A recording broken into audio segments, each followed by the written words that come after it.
Hello, hello, hello. Can you see us? Can you hear us? How are we doing today? Do you like the new setup?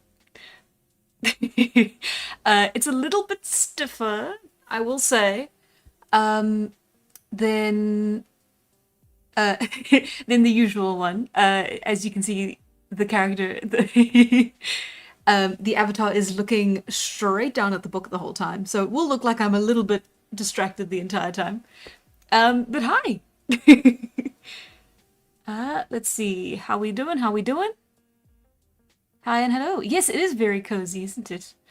Let me know if the music is too loud. It really shouldn't be. Let me know if it's too soft as well. I actually don't know if it would be better or worse to have it on.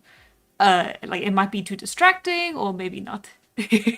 When are we having the Tala plushie? One day. One day in the future. Not in the current future though. An alternate timeline. Um, Okay, let's see. We're good on Twitch and we're excellent connection and we're excellent on YouTube. Fantastic. How often does that happen, hey? Yay! Is that a Tala marketable plushie? You haven't even asked about the cat.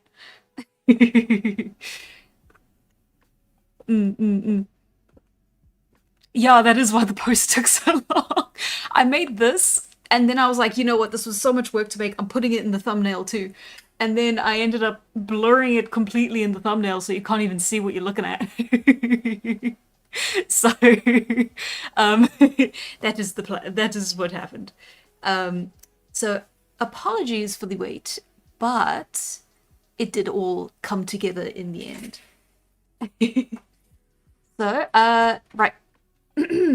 If you do not know, we are going to be starting a Storytime stream. I don't know if this is the only time we're going to do it. I'm going to have the option up on the polls on Patreon for a couple of weeks. We'll see if it gets voted in again. If it doesn't, then we can just leave it by the wayside. But yeah, so this is sort of proof of concept. It's a little bit out there. It's very comfy, very cozy, very, very, very low key. And I really like the idea, and I've been sort of toying with it for a while. But I didn't want to make the jump. Yeah. Yeah, the background took a while. The books kind of killed me. All the books in the background, yeah. What's in the mug? Just water. As you can see, it's not steaming, so it is just water.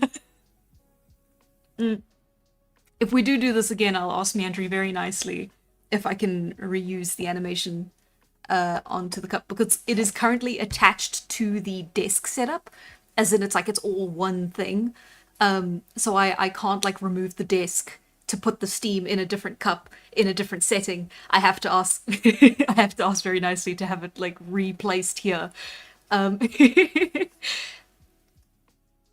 yeah, exactly. So, it came to my attention that a lot of people were also listening to the streams and doing other stuff on the side. So this is also sort of a way to like, hey, you don't have to look at like me drawing something.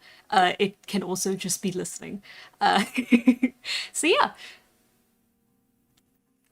Okay, hang on. Let me get the mic nice and close.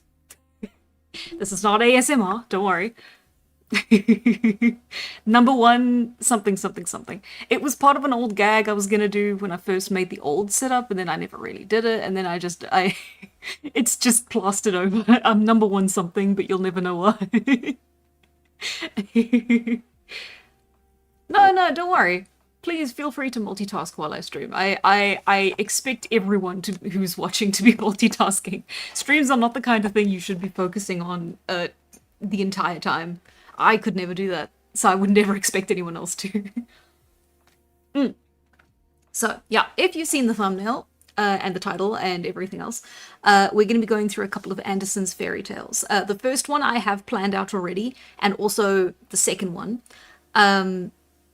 But it can go through suggestions. So I've read a couple of them. I know which ones I'm going to stay away from, because some of these did not age fantastically. There's a reason you haven't heard some of these. Um, and then also, I think after we finish the first two, I don't know how much time we're going to have left. So we'll have to stick to more of the shorter ones if that's the case. Ah, playing Pokemon while watching sounds like such a good time. uh, and I will be intermittently taking sips of my tea as we go to keep the voice strong. You understand? Oh, you're losing to Talbot in League. That's tragic. It was your fault for challenging her, really. Multitasking by watching the entire backlog. Good luck. Aged poorly. Why I stopped reading HP Lovecraft on Discord. Ah, yeah. Tea is very important. It's important for me to get my caffeine in before bed.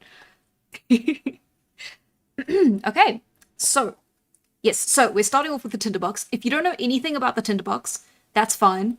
I personally remember listening to, very specifically, I had like, it was, I can't even properly remember where it was exactly, but like I had a CD that I had in my like my mom's DVD player, that I would listen to on that. And like when I was a really young kid, and I would listen to it, and it wasn't even, the point of it wasn't to tell the Tinderbox story. There was like something else on the CD. It was like music or let's just put our phones on silent. Right, yeah, no, so it was like a CD with something else on it. But then once that CD ran, like, came to its end, a new thing started on the same CD, and it was the Tinderbox, and it was the whole story of the Tinderbox. And all I remembered from it was specifically the Tinderbox, the gold, and the dogs, and I didn't remember a single other thing. And it was only when I was an adult and I kind of came back to look at I got the book, and I was like, oh, that's so interesting to like look through the fairy tales. And then I found the Tinderbox story, and it was crazy. It unlocked memories. I had never even thought of that story after after I grew up, and yet here it was, and it turned out to be a very famous Anderson fairy tale. But it's yeah. You will learn very quickly this is not a good main character. However, the story does not seem to recognize that. Hello, Turtle Master. Welcome. We are doing something a little different. Tea time. Aged poorly. That's why I only read 1,000-year-old stuff. That stuff never ages poorly. Look at the Greeks and how they treated their women. They were great. Those darn ghouls.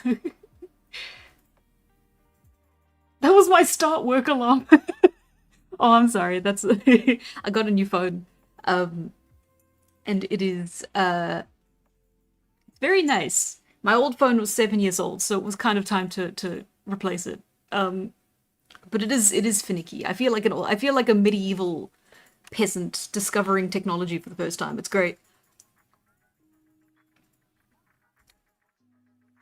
I don't know about that. I don't care about this fraud, Anderson. Only Grimm stands in my circle. True, true, true. Grimm's fairy tales are the all-stars when it comes to fairy tales in general. However, I don't have a physical copy of their works, so I'm afraid we're gonna have to stick with the Tinderbox and Anderson's other fairy tales. But he did write the Mermaid, the Little Mermaid, the original one. And the Red Shoes, and the Wild Swans, and also the Nightingale, but I wouldn't recommend reading that one because that really did age poorly. Oh, and also the Little Match Girl, if you've heard of that one. It's also surprisingly steeped in Christian language and Christian belief systems, which I guess makes sense if it was written by one guy and that one guy happened to have a preference. Am I gonna draw Tinderbox fan art next week? No, he's not worth that.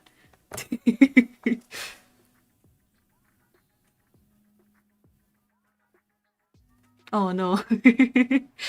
uh, okay, well. Oh, Statues is the accolade on Discord at some point, but then I thought nobody would care, so I didn't. I know I've got a lot of older novels, specifically like I want to have a collection of them. And sometimes you get lucky and you find them at like the odd secondhand shop or like stand or whatever. But that's not often the case. But I have a lot of them, and I really wanted to read. The first one I was going to read, like do as a test for the Storytime thing, was Jekyll and Hyde. But the problem with Jekyll and Hyde, the original book, it's kind of really boring. And it's really slow paced, and all the fun stuff happens at the very end when you get like the reveal. But because of pop culture osmosis, everyone knows the reveal, so it kind of kills it a little bit. But yeah, no, it's tricky. Because like even if it's something you care about, there's no guarantee that everyone else will. Yeah, you should do it though. Do it if you want to do it.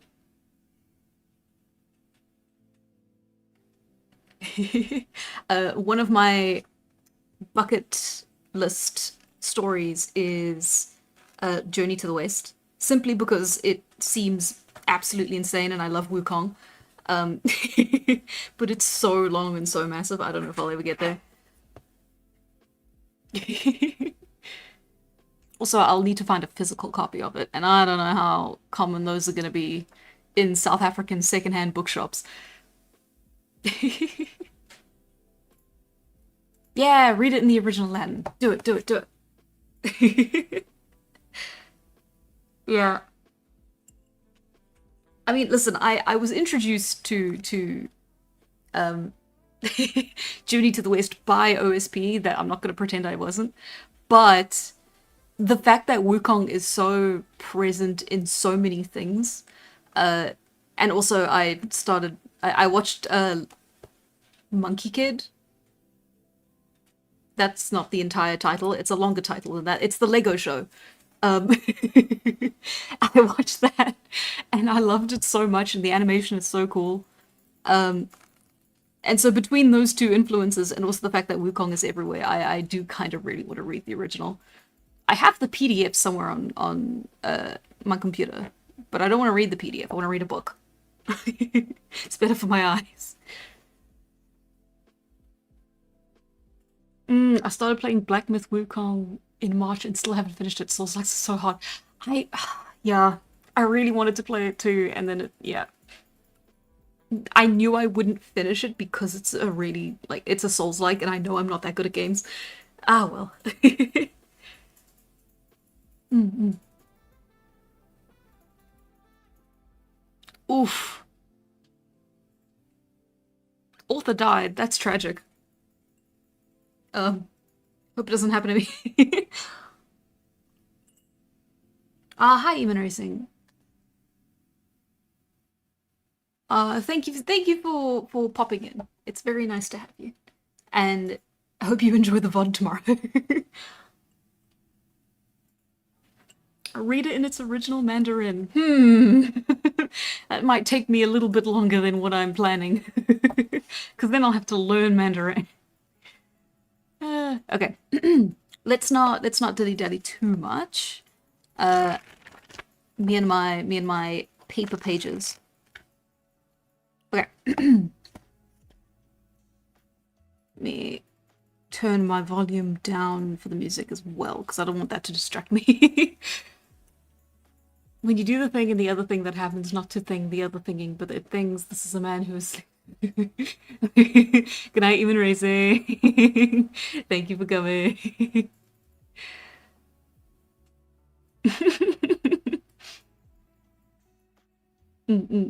Okay. Yes, right. Let us begin. Let us begin.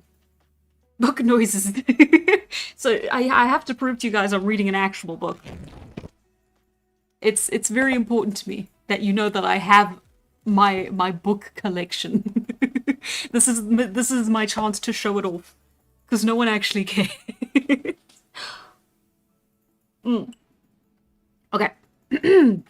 Starting off, the Tinderbox, a story compiled by Hans Christian Andersen. The copy that I have is illustrated, not that you will see, but it is also unabridged, so we're not taking any shortcuts here. You really don't need to. No, but I want to. Oh, I'm sorry, Gold. That's rough. You know what? I wish you could read and write too. Okay.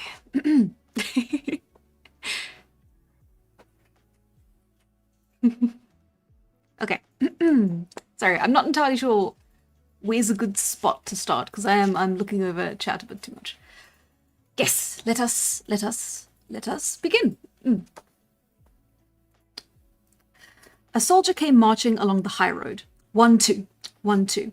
He had his knapsack on his back and his sword at his side, for he had been to the wars and he was on his way home now. He met an old witch on the road. She was so ugly, her lower lip hung right down onto her chin.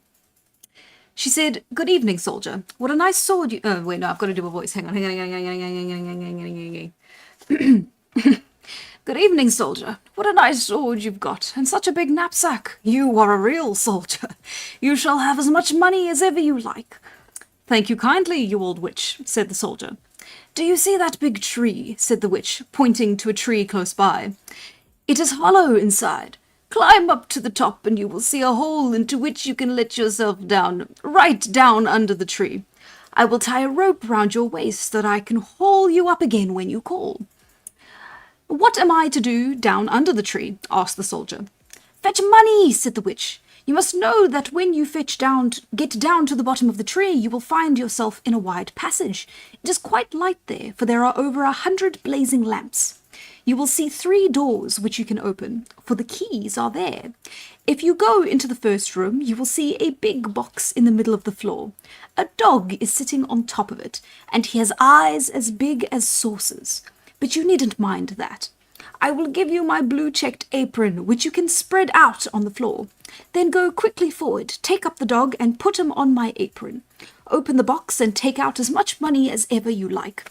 It is all copper, but if you like silver better, go in the next room. There you will find a dog with eyes as big as millstones.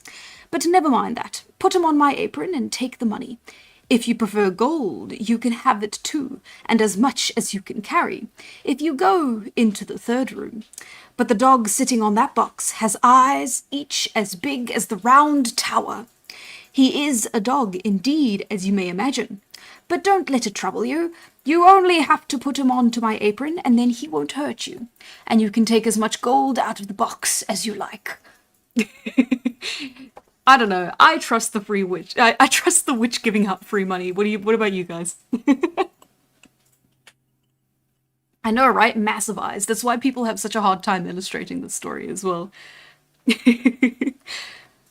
"That's not so bad," said the soldier. "But what am I to give you, old witch? For you'll want something, I'll be bound." "No," said the witch, "not a single penny do I want. I only want you to bring me an old tinderbox that my grandmother forgot the last time she was down there." "Well, tie the rope around my waist," said the soldier. "Here it is," said the witch, "and here is my blue-checked apron." Then the soldier climbed up the tree, let himself slide down the hollow trunk, and found himself, just as the witch had said, in the wide passage where the many hundred lamps were burning. Now he opened the first door. Ugh! There sat the dog, with eyes as big as saucers, staring at him. "You are a nice fellow," said the soldier, as he put him on to the witch's apron, and took out as many pennies as he could cram into his pockets. Then he shut the box and put the dog on top of it again, and went into the next room. Hello! There sat the dog with eyes as big as millstones. You shouldn't stare at me so hard. You might get a pain in your eyes."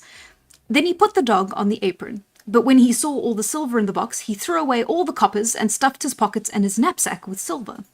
Then he went on into the third room. Oh, how horrible! That dog really had 2 eyes as big as the round tower, and they rolled round and round like wheels. Cute Ian is here, exactly. "Good evening," said the soldier, saluting, for he had never seen such a dog in his life. But after looking at him for a bit, he thought, "That will do," And then he lifted him down onto the apron and opened the chest. Preserve us, what a lot of gold. He could buy the whole of Copenhagen with it, and all the sugar pigs from the and no, I read that right. And all the sugar pigs from the cake woman, all the tin soldiers, whips, and rocking horses in the world. That was money indeed. Now the soldier threw away all the silver he had filled his pockets and his knapsack with, and put gold in its place. Yes, he crammed all his pockets, his knapsack, his cap, and his boots so full that he could hardly walk. Now he really had got a lot of money. He put the dog back onto the box, shut the door, and shouted up through the tree, "Haul me up, you old witch." I don't know. Are the dogs supposed to be spooky or silly? I don't know. And I've never really figured that out.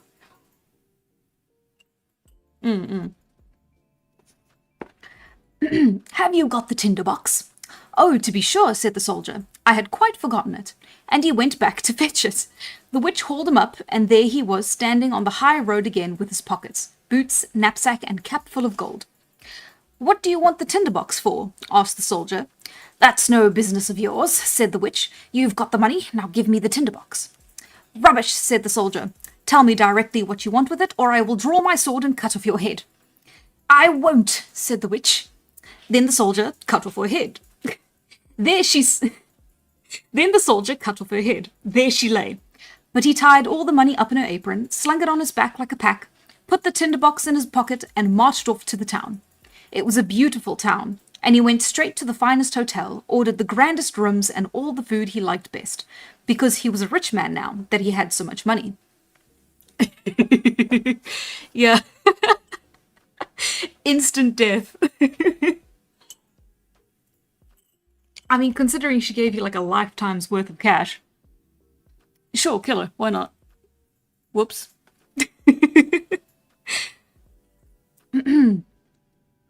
Certainly the servant who had to clean his boots thought they were very funny old things for such a rich gentleman, but he had not had time yet to buy any new clothes. The next day he bought new boots and fine clothes. The soldier now became a fine gentleman, and the people told him all about the grand things in the town, and about their king, and what a lovely princess his daughter was. Where is she to be seen? Asked the soldier.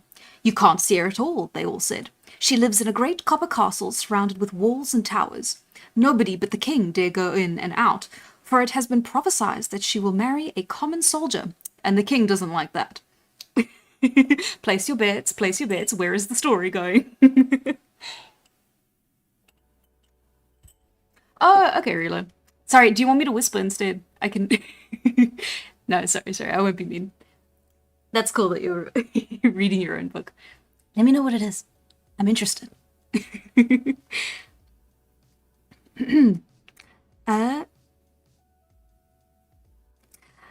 I should like to see her well enough, thought the soldier, but there was no way of getting leave for that. He now led a very merry life, went to theatres, drove about in the King's Park, and gave away a lot of money to poor people, which was very nice of him, for he remembered how disagreeable it used to be not to have a penny in his pocket.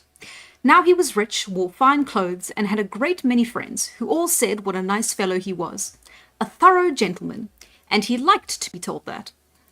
But as he went on spending money every day, and his store was never renewed, he at last found himself with only 2 pence left. Then he was obliged to move out of his fine rooms. He had to take a tiny little attic up under the roof, clean his own boots, and mend them himself with a darning needle. None of his friends went to see him, because there were far too many stairs. Poverty is quite disagreeable. Indeed. Fascinating. Ooh, the Wandering Inn. That sounds cool.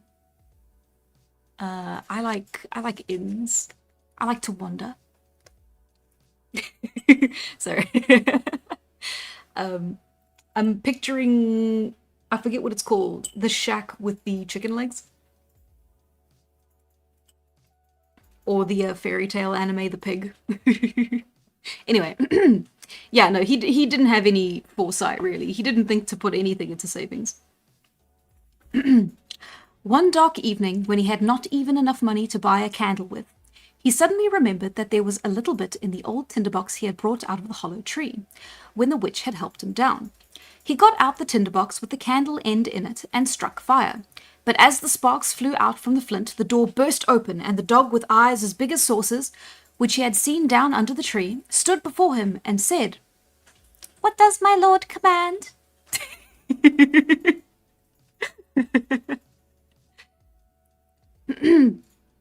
"By heavens," said the soldier, "this is a nice kind of tinderbox, if I can get whatever I want like this. Get me some money," he said to the dog, and away it went. It was back in a twinkling, with a big bag full of pennies in its mouth. Now the soldier saw what a treasure he had in the tinderbox. If he struck once, the dog which sat on the box of copper came. If he struck twice, the dog on the silver box came. And if he struck 3 times, the one from the box of gold. He now moved down into the grand rooms and got his fine clothes again. And then all his friends knew him once more and liked him as much as ever. Then he suddenly began to think, after all, it's a curious thing that no man can get a sight of the princess. Everyone says she is so beautiful. But what is the good of that, when she always has to be shut up in that big copper palace with all the towers? Can I not somehow manage to see her? Where is my tinderbox? Then he struck the flint, and whisk came the dog with eyes as big as saucers. "It certainly is the middle of the night," said the soldier, "but I am very anxious to see the princess, if only for a single moment." The dog was out of the door in an instant, and before the soldier had time to think about it, he was back again with the princess. There she was fast asleep on the dog's back, and she was so lovely that anybody could see that she must be a real princess. The soldier could not help it, but he was obliged to kiss her, for he was a true soldier. Do you see how maybe the stories have not aged too great? It's a talking down, yeah. But also, this is kind of worse than Sleeping Beauty. Yeah, The Princess at Midnight. Do you still not like where it's going?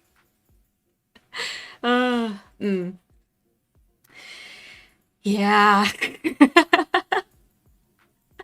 Oh, the chat is delayed. I'm waiting for your guys' reaction. Okay. Yeah, well, it was a different time. You know what? They never specify where he kissed. Maybe it was just her hand. Then the dog ran back again with the princess. But in the morning, when the king and queen were having breakfast, the princess said that she had had such a wonderful dream about a dog and a soldier. She had ridden on the dog's back, and the soldier had kissed her. "That's a pretty tale," said the queen. After this, an old lady-in-waiting had to sit by her bed at night to see if this was really a dream, or what it could be. You can tell they're fairy tale... You can tell they're fairy tale royalty because they're instantly like, well, that wasn't a dream. We have to put some security in place. Stat. The soldier longed so intensely to see the princess again that at night the dog came to fetch her. He took her up and ran off with her as fast as he could, but the old lady-in-waiting put on her galoshes and ran just as fast behind them. When she saw that they disappeared into a large house, she thought, "Now I know where it is," and made a big cross with chalk on the gate. Then she went home and lay down, and presently the dog came back too, with the princess. When he saw that there was a cross on the gate, he took a bit of chalk too, and made crosses on all the gates in the town. Now this was very clever of him, for the lady-in-waiting could not possibly find the gate when there were crosses on all the gates. Early next morning, the king, the queen, the lady-in-waiting, and all the court officials went to see where the princess had been. "There it is," said the king, when he saw the first door with the cross on it.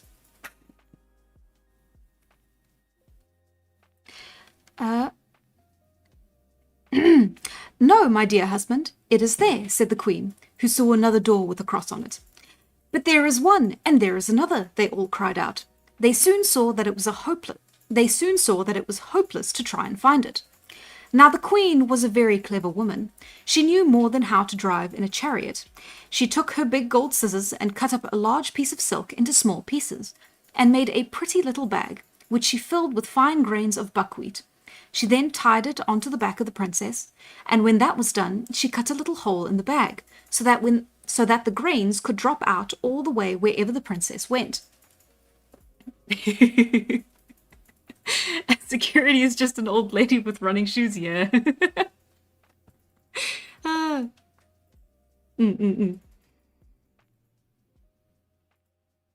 At night the dog came again, took the princess on his back, and ran off with her to the soldier, who was so fond of her that he longed to be a prince so that he might have her for his wife.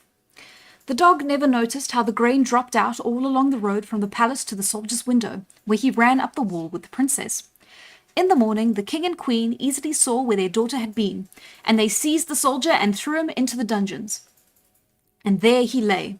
Oh, how dark and tiresome it was! And then one day they said to him, "Tomorrow you are to be hanged." It was not amusing to be told that, especially as he had left his tinderbox behind him at the hotel. In the morning he could see through the bars in the little window that the people were hurrying out of the town to see him hanged. He heard the drums and saw the soldiers marching along. All the world was going. Among them was a shoemaker's boy in his leather apron and slippers. He was in such a hurry that he lost one of his slippers, and it fell close under the soldier's window where he was peeping out through the bars. "I say, you boy, don't be in such a hurry," said the soldier to him. "Nothing will happen till I get there. But if you will run to the house where I used to live and fetch me my tinderbox, you shall have a penny. You must put your best foot foremost." The boy was only too glad to have the penny, and tore off to get the tinderbox, gave it to the soldier, and yes, now we shall hear. Outside the town, a high scaffold had been raised, and the soldiers were drawn up around about it, as well as crowds of the townspeople. The king and queen sat upon a beautiful throne exact opposite the judge and all the councillors. Oh.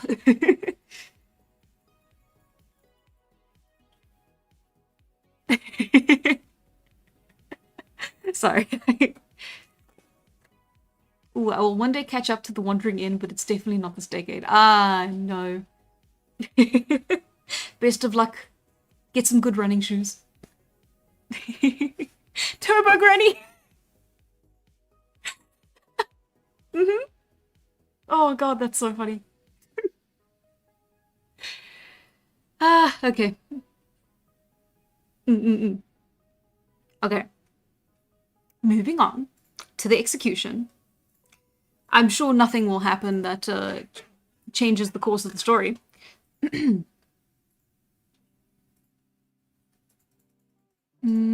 have lost my place. Okay. The soldier mounted the ladder, but when they were about to put the rope around his neck, he said that before undergoing his punishment, a criminal was always allowed the gratification of a harmless wish. And he wanted very much to smoke a pipe, as it would be his last pipe in the world. The king would not deny him this, so the soldier took out his tinderbox and struck fire once, twice, 3 times, and there were all the dogs. The one with eyes like saucers, the one with eyes like millstones, and the one whose eyes were as big as the round tower.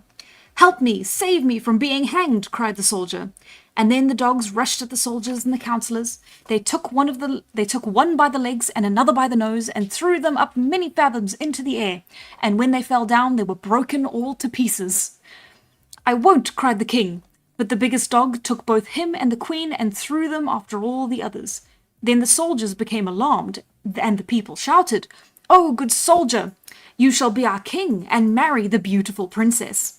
Then they conducted the soldier to the king's chariot, and all 3 dogs danced along in front of him and shouted hurrah.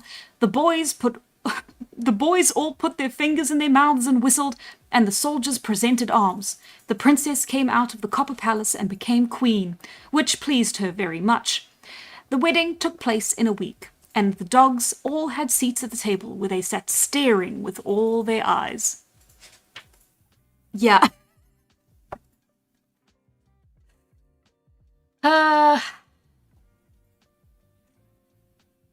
Oh, wow. The Wandering Inn is 15 million words? Jesus. Almost as long as Journey to the West. But yeah, so can you see why I described the story the way I did?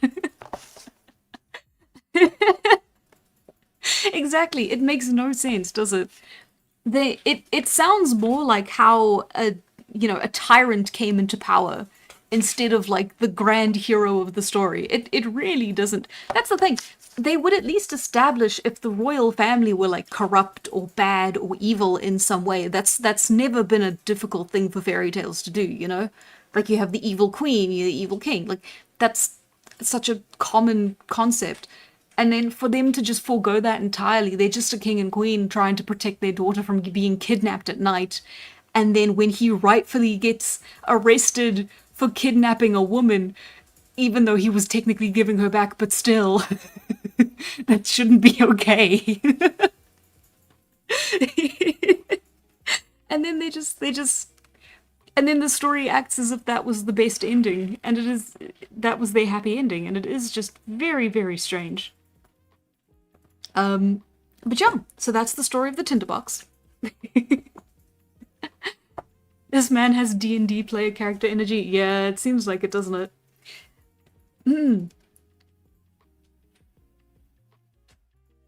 It was a very odd story. I picked it because it was a very odd story. It's one of the fairy tales, but it's not the ones that you know super well. And I know most of the ones you know super well do happen to be Grimm's fairy tales. But like Anderson has like a couple good ones. Like you've got, of course, you've got the mermaid, you've also got the Snow Queen, and you have the one that we're going to be reading now, which is the Wild Swans. I only have 2 visuals.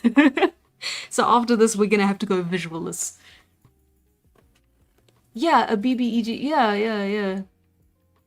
It really doesn't sound like a hero. Yeah, a great ending.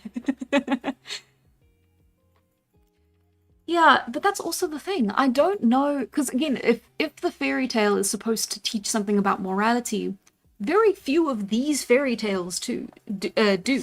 In fact, there's one that I read, you know, because I was going through a couple of them to see if there were any good ones that I could share tonight. And one of them was The Bronze Boar, which is a very strange little story. Maybe I'll read that one next if there aren't any other more popular ones that people want to do. But yeah, it really is just a lot of these don't seem to have a very clear moral or lesson or thing to be taken from. It's just stuff happens, shit's crazy, and then we move on. I don't know. I actually don't know what BBEG means. I assumed, yeah, big bad evil guy. That is exactly what I assumed it stood for.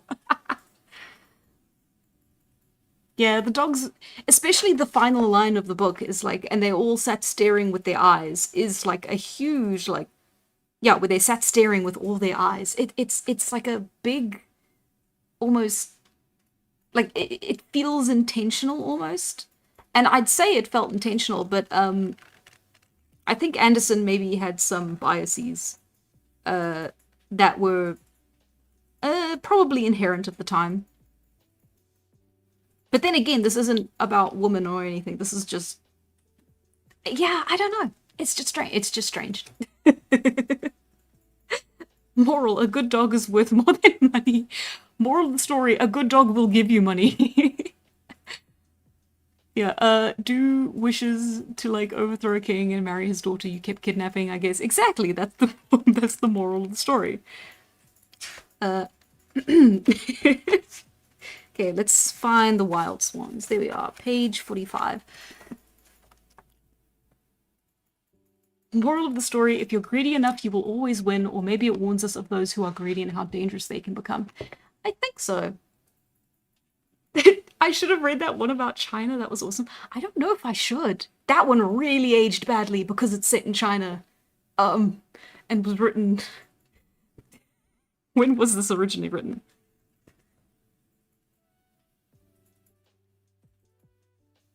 Well, the book's not telling me.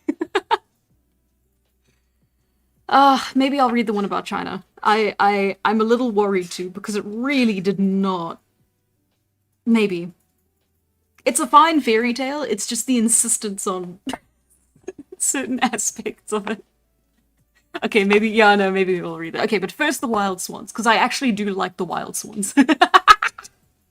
It's a really funny one. It's really bad. Yeah, maybe I shouldn't. I shouldn't have recordings of myself reading stuff like that. if you're not aware, The Nightingale is a fairy tale set in China, but because it was written so long ago, every other line is just the insistence of like, wait, hang on, let me read the first line. And then I won't have to read the entire thing because you'll understand exactly what the gimmick is straight after I read the first line. Hang on.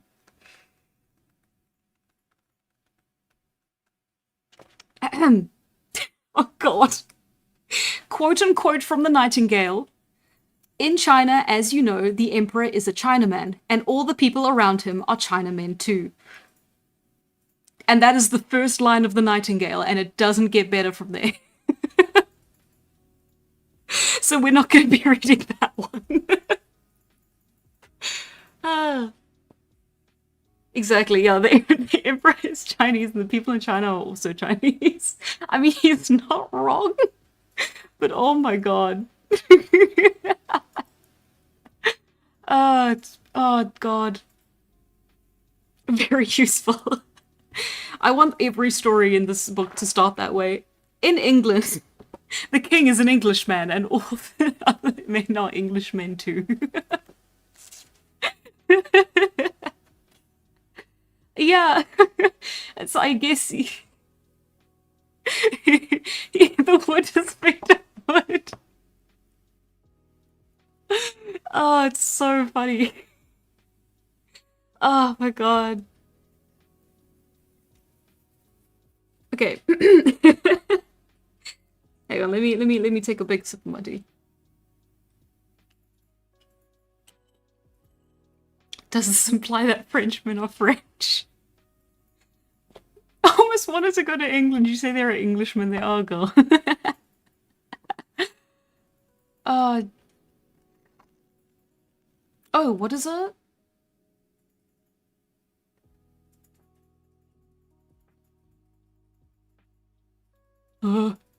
Don't say that. What is a slow? I don't want to know. Yes, I do want to know. Did I say it? Oh. It's not fun anymore. Okay. Yeah.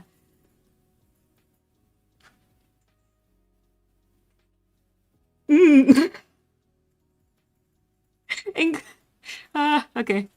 It's fine, it's fine, it's fine. Moving on from the very bad fairy tale. Oh, is it? You know what? I actually believe you. I 100% believe you. That sounds completely correct. I am very sorry. I didn't know. I thought it was just a very, like, in poor taste way of saying it, but not outright, like an actual oof. Yikes. Okay. Apologies, apologies. I said it very unknowingly. And again, that is why we will not be reading The Nightingale.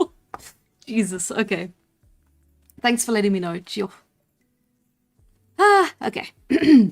Anyways, on to the nice safe fairy tales that aren't gonna get me well, I'm already demonetized. That aren't gonna get me banned. Yeah. It is some context. Thank you for the context. I appreciate it. Okay. The Wild Swans. I am assuming some of you are at least vaguely familiar with the Wild Swans or the Seven Swans. Already, no, well, not demonetized. I just turned monetization off. I've been doing that for all the streams recently because it's just the fact that like people get, if they don't have premium, they get like an ad every 10 minutes, especially when it's like for streams. It kind of ruins the whole fun of them. So I just don't demonetize. I don't monetize the streams anymore. It's just not worth it. Safe fairy tale? Yeah, it's a safe fairy tale. It's one that isn't extremely racist. Which is what you want from your fairy tales, I suppose, yeah. Oh, I know about that one where the woman becomes a swan or vice versa. That is Swan Lake. And it does have a lot of the trappings of it. I think it is a proper fairy tale. It's probably a Grimm's fairy tale because it's not here. I am assuming that this one book I have is the complete compilation of every Andersen's fairy tale, which it should be because that's what the book cover says it is. Yeah, so you have Swan Lake, but then you have the Wild Swans, which is actually quite the prolific folktale as far as things go. There are different versions of it across Europe, and I think it even spreads to sections of Asia. I think there's a different story where it's 7 herons instead of swans. I might be incorrect though. That is something I heard from a friend, so I will blame them if I'm wrong. Anyway, so let us begin the Wild Swans.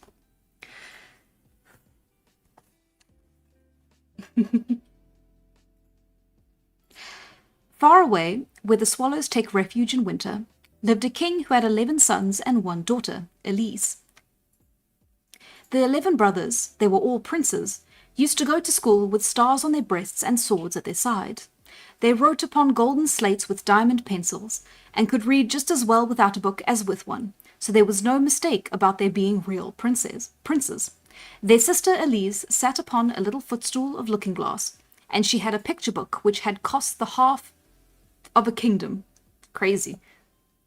She had a picture book which had cost the half of a kingdom. Oh, these children were very happy, but it was not to last thus forever.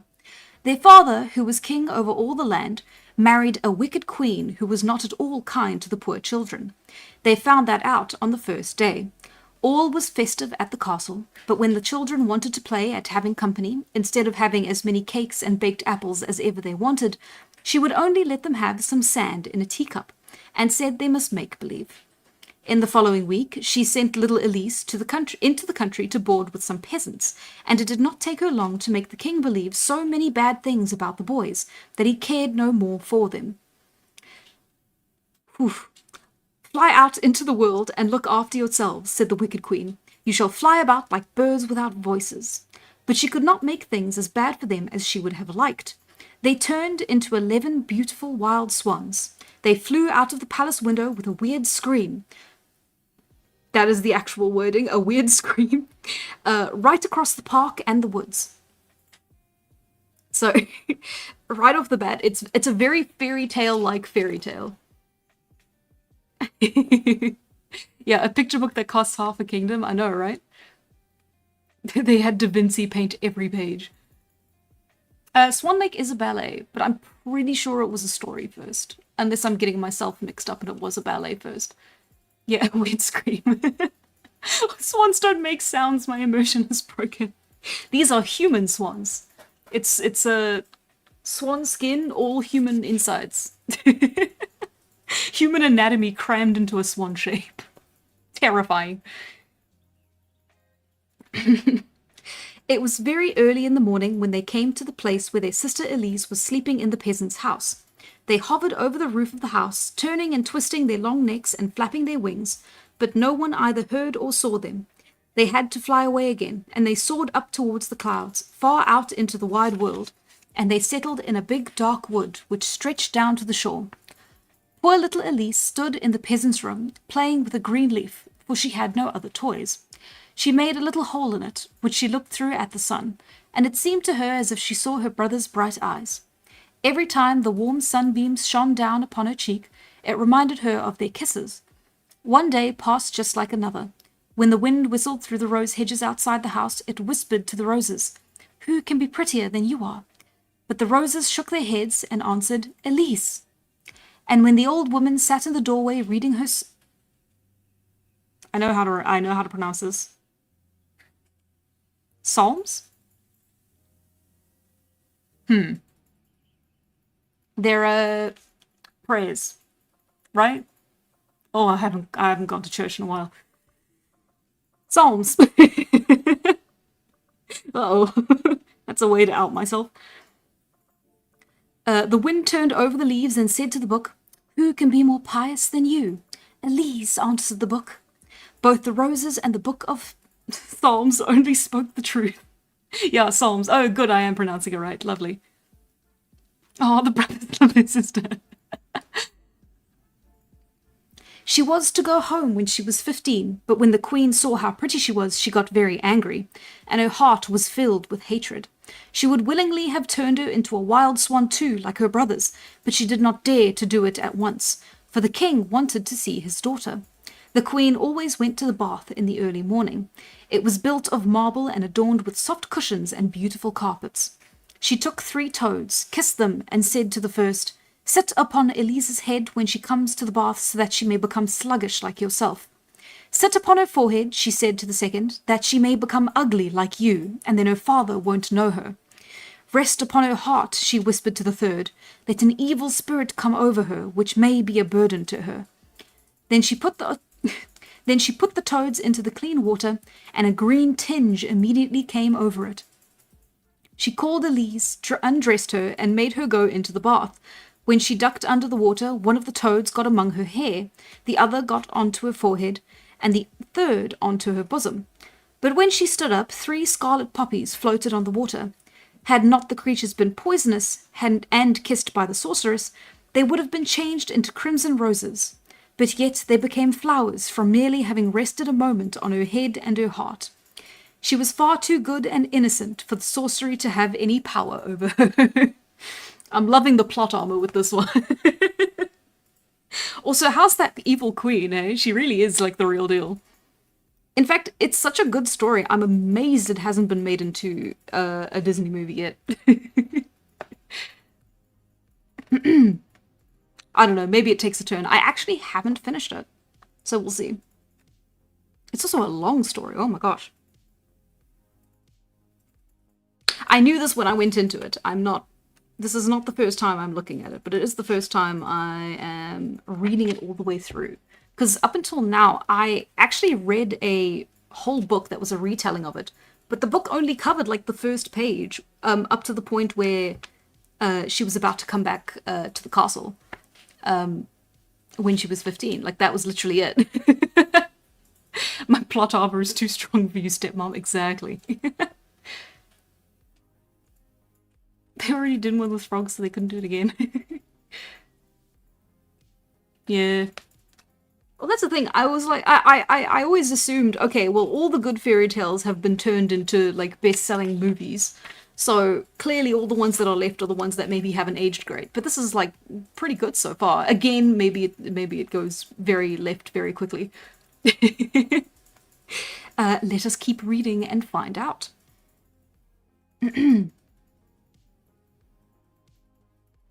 When the wicked queen saw this, she rubbed her over with walnut juice and smeared her face with some evil-smelling salve. She also matted up her beautiful hair. It would have been impossible to recognize pretty Elise. When her father saw her, he was quite horrified and said that she could not be his daughter. Nobody would have anything to say to her except the yard dog and the swallows, and they were only poor dumb animals whose opinion went for nothing. Poor Elise wept and thought of her 11 brothers who were all lost. She crept sadly out of the palace and wandered about all day, over meadows and marshes, and into a big forest. She did not know in the least where she wanted to go, but she felt very sad and longed for her brothers, who, no doubt, like herself, had been driven out of the palace. She made up her mind to go and look for them, but she had only been in the wood for a short time when night fell. She had quite lost her way, so she lay down upon the soft moss and said her evening prayer, and rested her head on a little hillock. It was very still, and the air was mild. Hundreds of glowworms shone around her on the grass and in the marsh like green fire.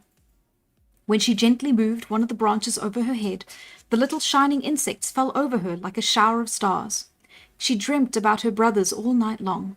Again, they were children playing together. They wrote upon the golden slates with their diamond pencils, and she looked at the picture book which had cost half a kingdom. But they no longer wrote strokes and noughts upon their slate. But they no longer wrote strokes and noughts upon their slates as they used to do. No, they wrote down all their boldest exploits and everything that they had seen and experienced. Everything in the picture book was alive. The birds sang, and the people walked out of the book and spoke to Elise and her brothers. When she turned over a page, they skipped back into their places again, so that there should be no confusion among the pictures. When she woke, the sun was already high. It is true that she could not see it very well through the thick branches of the lofty forest trees, but the sunbeams cast a golden shimmer around beyond the forest. There was a fresh, delicious scent of grass and herbs in the air, and the birds were almost ready to perch upon her shoulders. She could hear the splashing of water, for there were many springs around, which all flowed into a pond with a lovely sandy bottom. It was surrounded with thick bushes, but there was one place which the stags had trampled down, and Elise passed through the opening to the waterside. It was so transparent that had not the branches been moved by the breeze, she might have thought that they were painted on the bottom, so plainly was every leaf reflected, both those on which the sun played and those which were in the shade. Then she saw her own face. Oh, when she saw her own face, she was quite frightened. It was so brown and ugly. Oh, that's unfortunate phrasing. But when she wet her little hand and rubbed her eyes and forehead, her white skin shone through again. Uh-oh! Then she took off all her clothes and went in the fresh water. A more beautiful royal child than she could not be found in all the world. When she had put on her clothes again and plaited her long hair, she went to a sparkling spring and drank some of the water out of the hollow of her hand. We're moving past it. We're moving past it. What is that about my heart being impure? You're correct, but still. Yeah. It was, I'm gonna be honest, I didn't catch what walnut juice was. I thought like, oh, they're making her skin like oily. You know, like like nut oil, like almond oil. Yeah, there it is. There we go. Okay. When she had put on her clothes again and plaited her long hair, she went to a sparkling spring and drank some of the water out of the hollow of her hand. Then she wandered further into the wood, though where she was going she had not the least idea. She thought of her brothers, and she thought of a merciful God who would not forsake her. She let the wild crab apples grow to feed the hungry. Oh, he lets the wild crab apples grow. Oh, it's a whole paragraph about God. Hang on. He let the wild crab apples grow to feed the hungry. He showed her a tree, the branches of which were bending beneath their weight of fruit. Here she made her midday meal, and having put props under the branches, she walked on into the thickest part of the forest. It was so quiet that she heard her own footsteps. She heard every little withered leaf which bent under her feet. Not a bird was to be seen, not a ray of sunlight pierced the leafy branches, and the tall trunks were so close together that when she looked before her it seemed as if a thick fence of heavy beams hemmed her in on every side. The solitude was such that she had never known before. It was a very dark night. Not a single glowworm sparkled in the marsh. Sadly she lay down to sleep, and it seemed to her as if the branches above her parted asunder, and the Saviour looked down upon her with his loving eyes, and little angels' heads peeped out above his head and under his arms. I'm still wondering why this wasn't made into a Disney movie. I realize they're going a bit heavy on the Christian imagery, but still. Glowworms, yeah. Where is this placed? I have no idea. Fantasy England seems to be the default. But I have absolutely no idea. Could be Fantasy France. Okay.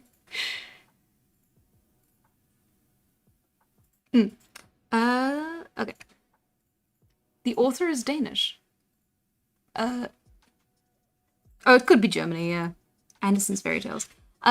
The stories are taken from all over the place as well, so I would have to, I suppose, look it up and see where, like, this particular version of the story comes from. But like I said, there's versions of the story kind of everywhere, because it was just a folktale that was told just everywhere. And there's just a dozen different types of it.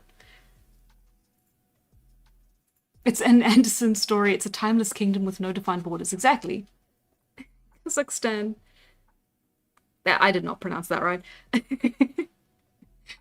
So the nightingale might be actually from China. Kingdomuland, yeah.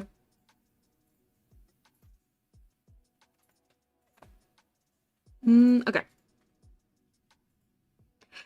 When she woke in the morning, she was not sure if she had dreamt this or whether it was really true. She walked a little further when she met an old woman with a basket full of berries, for which she gave her some. For which she gave... I'm going a little bit all over the place. Give me a second.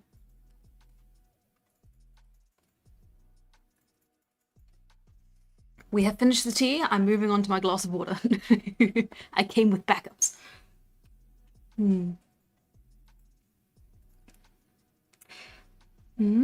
When she met an old woman with a basket full of berries, of which she gave her some. Elise asked if she had seen 11 princes riding through the wood. No, said the old woman, but yesterday I saw 11 swans. Apropos of nothing, of course. With golden crowns upon. Okay, well, maybe that's kind of relevant.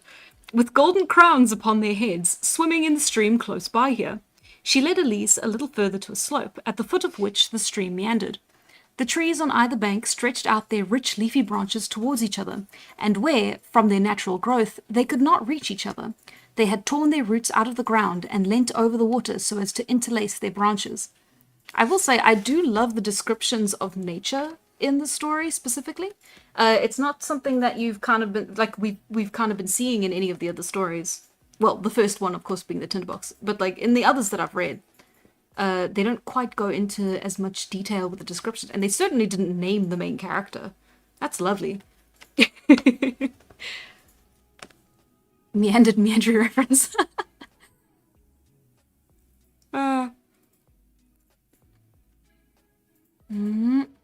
Elise said goodbye to the old woman and walked along by the river till it flowed out into the great open sea. The beautiful open sea lay before the maiden, but not a sail was to be seen on it, and not a single boat. How was she ever to get any further? She looked at the numberless little pebbles on the beach. They were all worn quite round by the water. Glass, iron, stone, whatever was washed up had taken their shapes from the water, which yet was much softer than her little hand. With all its rolling, it is untiring, and everything hard is smoothed down. I will be just as untiring. Thank you for your lesson, you clear rolling waves. Sometime, so my heart tells me, you will bear me to my beloved brothers. 11 white swan's feathers were lying on the seaweed. She picked them up and made a bunch of them. There were still drops of water on them. Whether these were dew or tears, no one could tell. It was very lonely there by the shore, but she did not feel it, for the sea was ever changing. There were more changes on it in the course of a few hours than could be seen on an inland freshwater lake in a year. If a big black cloud arose, it was just as if the sea wanted to say, I can look black too. And when the wind blew... phrasing, I guess, I don't know. And when the wind blew up and the waves showed their white crests. And then the wind blew up and the waves showed their white crests. Oh, it's fine. But if the clouds were red and the wind dropped, the sea looked like a rose leaf, now white, now green. But, however still it was, there was always a little gentle motion just by the shore. The water rose and fell softly like the bosom of a sleeping child. I am over-exaggerating. That kind of didn't have anything wrong with it description-wise. Oh, I simply quoted Welcome to Night Vale. I am reading things backwards. Ah, yes, there it is. I do like Welcome to Night Vale. I need to see the rest, listen to the rest of it. I'm not good with series, as I've found. I get attached to them if I really try, but then it's like I can't keep going for like ages and ages. It's the second bosom reference. What's happening? That's just what happens. That's just how fairy tales are written. Get your yeah, make me. When the sun was just about to go down, Elise saw 11 wild swans with golden crowns upon their heads, flying towards the shore. They flew in a swaying line, one behind the other, like a white ribbon streamer. Elise climbed up onto the bank and hid behind a bush. The swans settled close by her and flapped their great white wings. As soon as the sun had sunk beneath the water, the swans shed their feathers and became 11 handsome princes. They were Elise's brothers. Well, there's your similarity to Swan Lake. That's fascinating. There has to be a link to it. Again, folktales, they're kind of all intertwined. It's beautiful, really. Okay. Although they had altered a good deal, she knew them at once. She felt that they must be her brothers, and she sprang into their arms, calling them by name. They were delighted when they recognized their little sister who had grown so big and beautiful. They laughed and cried and told each other how wickedly their stepmother had treated them all.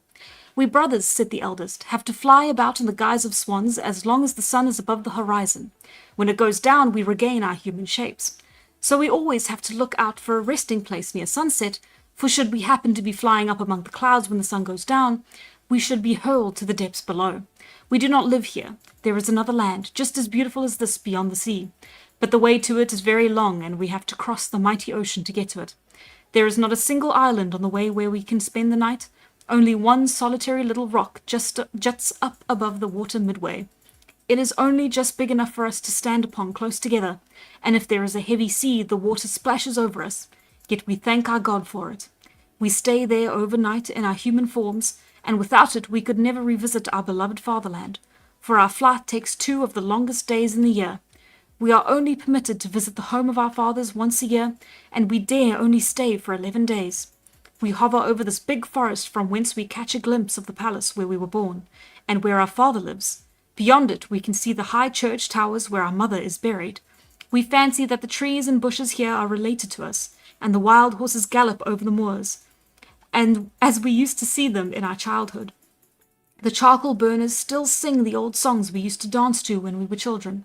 This is our fatherland. We are drawn towards it, and here we have found you again, dear little sister. We may stay here 2 days longer, and then we must fly away again across the ocean, to a lovely country indeed. But it is not our own dear fatherland.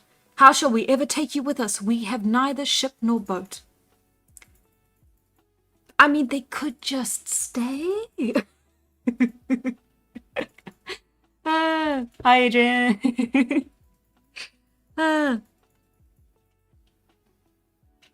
I don't know. Fairy tale logic. How can I deliver you? Said their sister, and they went on talking to each other nearly all night. They only dozed off for a few hours. Elise was awakened in the morning by the rustling of the swan's wings above her.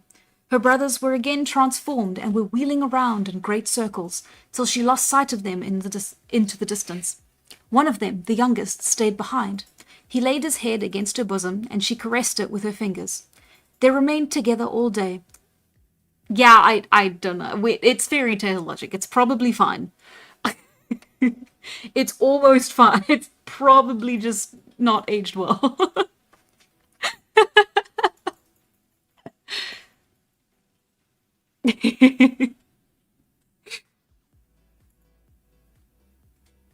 Your nose itches. You're dismissed. It's okay. You can go. Off to the medical wing. I think this takes place in Springfield, Missouri. You know what? I think so too. Fatherland, it must be Germany. Maybe. I have no clue. Yeah, I'll just go with it. It's just the way they would describe things in fairy tales. Older literature. Like, bosom didn't quite have the same associations as it does now. Or maybe it did and just was a different time. So I didn't do my homework. Can I have an extension? Fine, but only just once. Never again. For the rest of your education. Okay. I'm not yawning. Okay, one more sip of water and let us continue.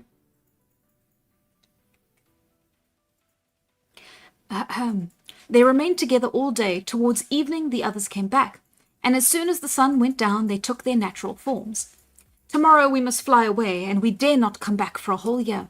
But we can't leave you like this. Have you courage to come with us? My arm is strong enough to carry you over the forest, so surely our united strength ought to be sufficient to bear you across the ocean. Oh yes, take me with you, said Elise. They spent the whole night in weaving a kind of net of the elastic bark of the willow bound together with tough rushes. Actually, I believe that would work. I think that would work. Willow's good. It just means chest, guys. It's fine. So can I study in the library? You can always study in the library, as long as you're in the library doing library-related things. Support your local library. I didn't do my homework. Can my dog eat my neighbor?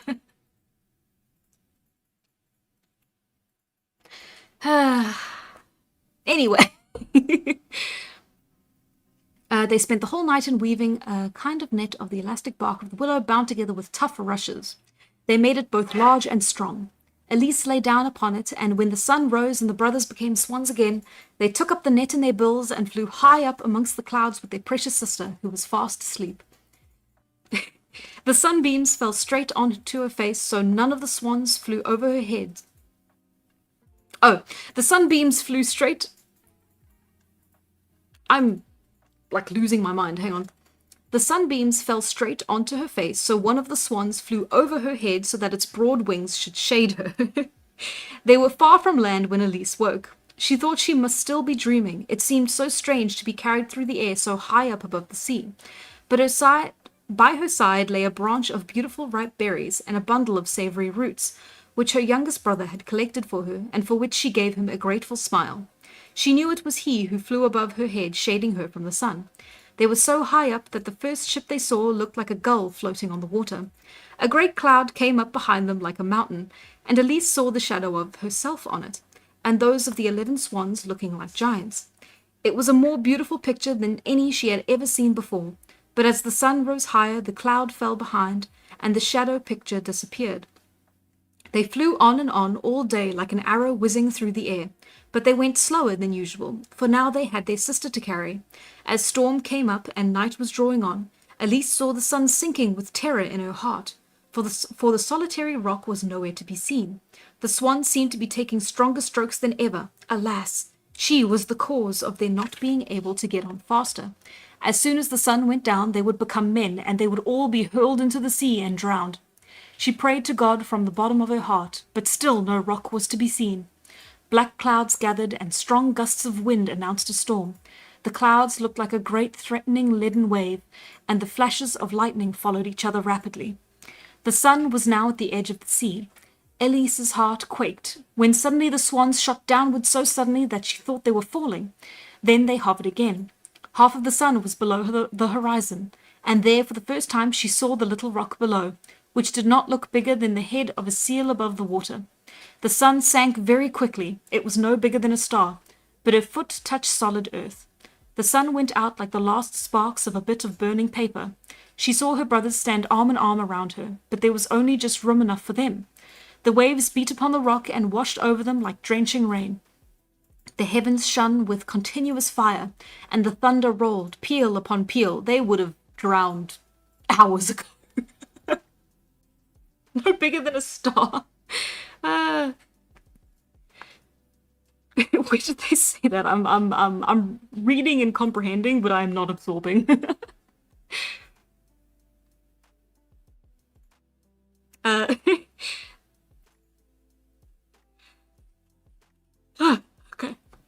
The heavens shone with continuous fire, and the thunder rolled, peal upon peal. But the sister and brothers held each other's hands and sang a psalm which gave them comfort and courage. God, they're using this word a lot, just to piss me off.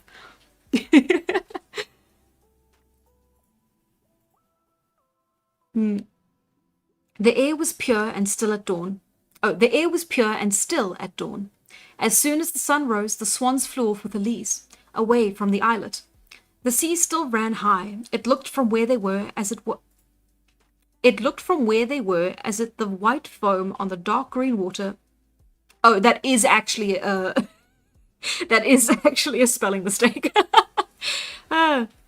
The sea still ran high. It looked from where they were as if the white foam on the dark green water were millions of swans floating on the waves. When the sun rose higher, Elise saw before her, half floating in the air, great masses of ice, with shining glaciers on the heights. A palace was perched midway a mile in length, with one bold colonnade built above another. Beneath them swayed palm trees and gorgeous blossoms as big as mill wheels. She asked if this was the land to which she was going, but the swans shook their heads, because what she saw was a mirage, the beautiful and ever-changing palace of Fata Morgana. That's cool. That's fascinating. I wonder where that comes from. No mortal dared enter it. Elise gazed at it, but as she gazed, the palace, gardens, and mountains melted away, and in their place stood 20 proud churches with their high towers and pointed windows. She seemed to hear the notes of the organ, but it was the sea she heard. When she got close to the seeming churches, they changed to a great navy sailing beneath her, but it was only a sea mist floating over the waters. Yes, she saw constant changes passing before her eyes, and now she saw the real land she was bound to. Beautiful blue mountains rose before her with their cedar woods and palaces. Long before the sun went down, she sat among the hills in front of a big cave covered with delicate green creepers.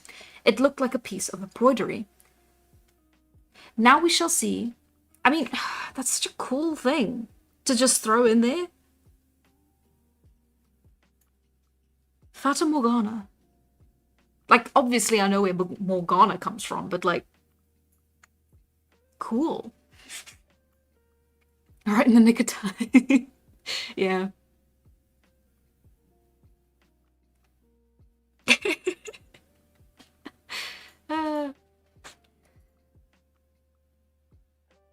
Oh, one more sip of water, hang on.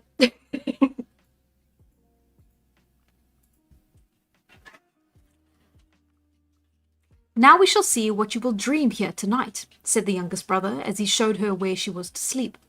If only I might dream how I could deliver you, she said, and this thought filled her mind entirely. She prayed earnestly to God for his help, and even in her sleep she continued her prayer. It seemed to her that she was flying up to Fata Morgana in her castle in the air. The fairy came towards her. She was charming and brilliant. Yeah, Fata Morgana back. She was charming and brilliant, and yet she was very like the old woman who gave her the berries in the wood, and told her about the swans with the golden crowns. Your brothers can be delivered, she said. But have you courage and endurance enough for it? The sea is indeed softer than your hands, and it molds the hardest stones, but it does not feel the pain your fingers will feel. It has no heart, and does not suffer the pain and anguish you must feel. Do you see the stinging nettle I hold in my hand? Many of this kind grow round the cave where you sleep. Only these and the ones which grow in the churchyards may be used. Mark that. Those you may pluck, although they will burn and blister your hands. Crush the nettles with your feet, and you will have flax. And of this you must weave 11 coats of mail with long sleeves. Throw these over the 11 wild swans, and the charm is broken. But remember that from the moment you begin this work till it is finished, even if it takes years, you must not utter a word. The first word you say will fall like a murderer's dagger into the hearts of your brothers. Their lives hang on your tongue. Mark this well. She touched her hand at the same moment. It was like burning fire, and woke Elise. It was bright daylight, and close to where she slept lay a nettle like those in her dream. She fell upon her knees with thanks to God and left the cave to begin her work. I feel like you should be thanking Morgana, but okay, sure. NPC dialogue. Anderson doesn't endorse crushing stinging nettle with your bare feet. I think he does. That's exactly what he said you should do. Yeah. Do we trust the dream? I trust the dream. She seized the horrid nettles with her delicate hands, and they burnt like fire. Great blisters rose on her hands and arms, but she suffered it willingly, if only it would deliver her beloved brothers. She crushed every nettle with her bare feet and twisted it into green flax. When the sun went down and the brothers came back, they were alarmed at finding her mute. They thought it was some new witchcraft exercised by their wicked stepmother. But when they saw her hands, they understood that it was for their sakes. The youngest brother wept, and wherever his tears fell, she felt no more pain, and the blisters disappeared. She spent the whole night at her work, for she could not rest until she had delivered her dear brothers. All the following day, while her brothers were away, she sat solitary, but never had the time flown so fast. One coat of mail was finished, and she began the next. Then a hunting horn sounded among the mountains. She was much frightened. The sound came nearer, and she heard dogs barking. In terror, she rushed into the cave and tied the nettles she had collected and woven into a bundle upon which she sat. At this moment, a big dog bounded forward from the thicket, and another and another. They barked loudly and ran backwards and forwards. In a few minutes, all the huntsmen were standing outside the cave, and the handsomest of them was the king of the country. He stepped up to Elise. Never had he seen so lovely a girl. Uh-oh. It's the wild hunt. No, these are just boring mortal hunts. How came you here, beautiful? I'm gonna just give him the worst voice. How old is she again? They don't say. Last they said she was like 15, but that might have been a while ago. I'm going to assume it was a while ago. How came you here, beautiful child? He said. Elise shook her head. She dared not speak. The salvation and the lives of her brothers depended on her silence. She hid her hands under her apron so that the king should not see what she had suffered. "Come with me," he said. "You cannot stay here. If you are as good as you are beautiful, I will dress you in silks and velvet, put a golden put a golden crown upon your head, and you shall live with me and have your home in my richest palace." Then he lifted her upon his horse. Women just were getting kidnapped constantly back in the day, weren't they? Uh-oh. She wept and wrung her hands, but the king said, "I only think of your happiness. You will thank me one day for what I am doing." Then he darted off across the mountains, holding her before him on his horse, and the huntsmen followed. Maybe they are the Wild Hunt. Let's just say they are. He's just adopting her, right? Right? Yeah. When the sun went down, the royal city with churches and cupolas lay before them, and the king led her into the palace, where great fountains played in the marble halls, and where walls and ceilings were adorned with paintings. But she had no eyes for them. She only wept and sorrowed. Passively, she allowed the woman to dress her in royal robes, to twist pearls into her hair, and to draw gloves onto her blistered hands. She was dazzlingly lovely as she stood there in all her magnificence. The courtiers bent low before her, and the king wooed her as his bride. Ah, there we are. Although the archbishop shook his head and whispered that he feared the beautiful wood maiden was a witch. Oh, he's not worried about the age, he's worried about the possible witching. Priorities. Yoink. Adopting and abducting are easily confused by the dyslexic. Oh no, it's getting worse. And whispered that he feared the beautiful wood maiden was a witch who had dazzled their eyes and infatuated the king. The king refused to listen to him. He ordered the music to play, the richest food to be brought, and the loveliest girls to dance before her. She was led through scented gardens into gorgeous apartments, but nothing brought a smile to her lips or into her eyes. Sorrow sat there like a heritage and a... Oh, I love that line. Sorrow sat there like a heritage and a possession for all time. Last of all, the king opened the door of a little chamber close by the room where she was to sleep. It was adorned with costly green carpets and made to exactly resemble the cave where he found her. On the floor lay the bundle of flax she had spun from the nettles, and from the ceiling hung the shirt of mail which was already finished. One of the huntsmen had brought all these things away as curiosities.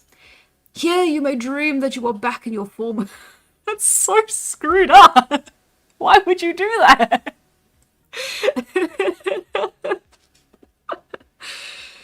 "Here you may dream that you are back in your former home," said the king.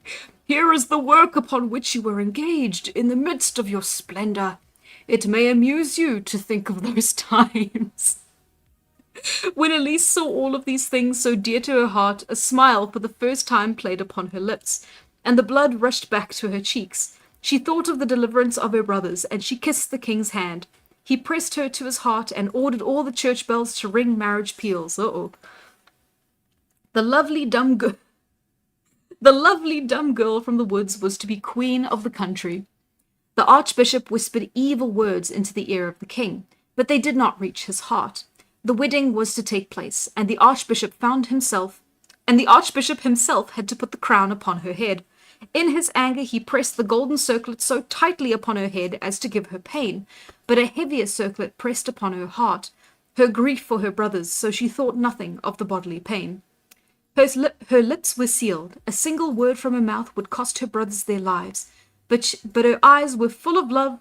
Oh, okay. Never mind, she's into it. But her eyes were full of love for the good and handsome king, who did everything he could to please her.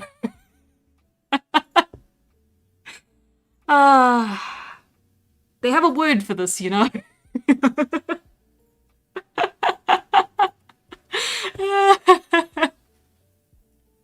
The story aged like a good milk. They all did. It's great. Maybe he's like 19. You know what? I actually like that. I like that. He is 19. His voice just broke real early. And he smokes a pack a day. Every day she grew more and more attached to him and longed to confide in him, tell him her sufferings. But dumb she must remain, and in silence must bring her labour to completion. Therefore at night she stole away from his side into her secret Therefore at night she stole away from his side into her secret chamber, which was decorated like a cave, and here she knitted one shirt after another. When she came to the seventh, all her flax was worked up. She knew that these nettles which she was to use grew in the churchyard, but she had to pluck them herself. How was she to get there? Oh, what is the pain of my fingers compared with the anguish of my heart, she thought. I must venture out, the good God will not desert me. With as much terror in her heart as if she were doing some evil deed, she stole down one night into the moonlit garden, and through the long alleys out into the silent streets to the churchyard. There she saw, sitting on a gravestone, a group of hideous ghouls who took off their tattered garments as if they were about to bathe, and then they dug down into the freshly made graves with their skinny fingers and tore the flesh from the bodies and devoured it. That's a hell of a turn. Happy Halloween, everyone.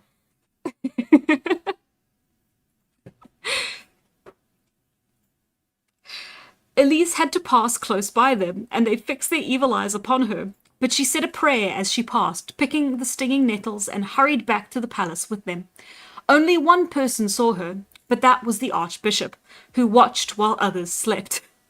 Surely now all his bad opinions of the Queen were justified. All was not as it should be with her. She must be a witch, and therefore she had bewitched the king and all the people. He told the king in the confessional what he had seen and what he feared. When those bad words passed his lips, the pictures of the saints shook their heads as if to say, "It is not so, Elise is innocent." The Archbishop, however, took it differently, and thought that they were bearing witness against her, and shaking their heads at her sin. 2 big tears rolled down the king's cheeks, and he went home with doubt in his heart. He pretended to sleep at night, but no quiet sleep came to his eyes.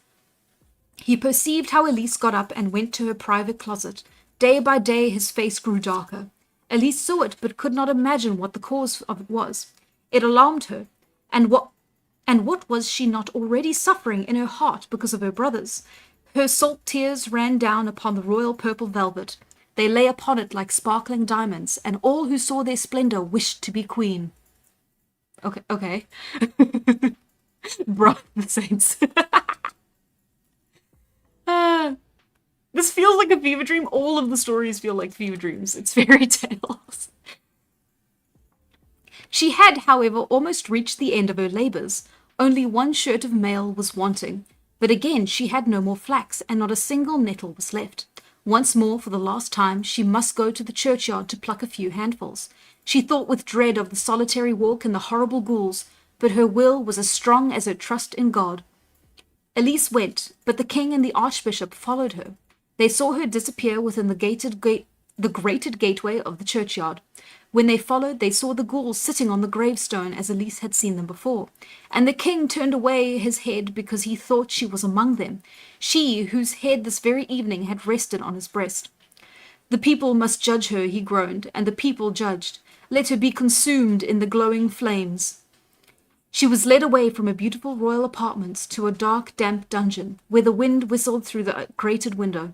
Instead of velvet and silk, they gave her the bundle of nettles she had gathered to lay her head upon. The hard, burning shirts of mail were to be her covering, but they could have given her nothing more precious. She set to work again with many prayers to God. Outside the prison, the street boys sang derisive songs about her, and not a soul comforted her with a kind word. Towards evening, she heard the rustle of swans' wings close to her window. It was her youngest brother. At last he had found her. He sobbed aloud with joy, although he knew that the coming night might be her last. But then her work was almost done, and her brothers were there. Okay. The Backstreet Boys, exactly. The Archbishop came to spend her last hours with her as he had promised the king. She shook her head at him, and by looks and gestures begged him to leave her.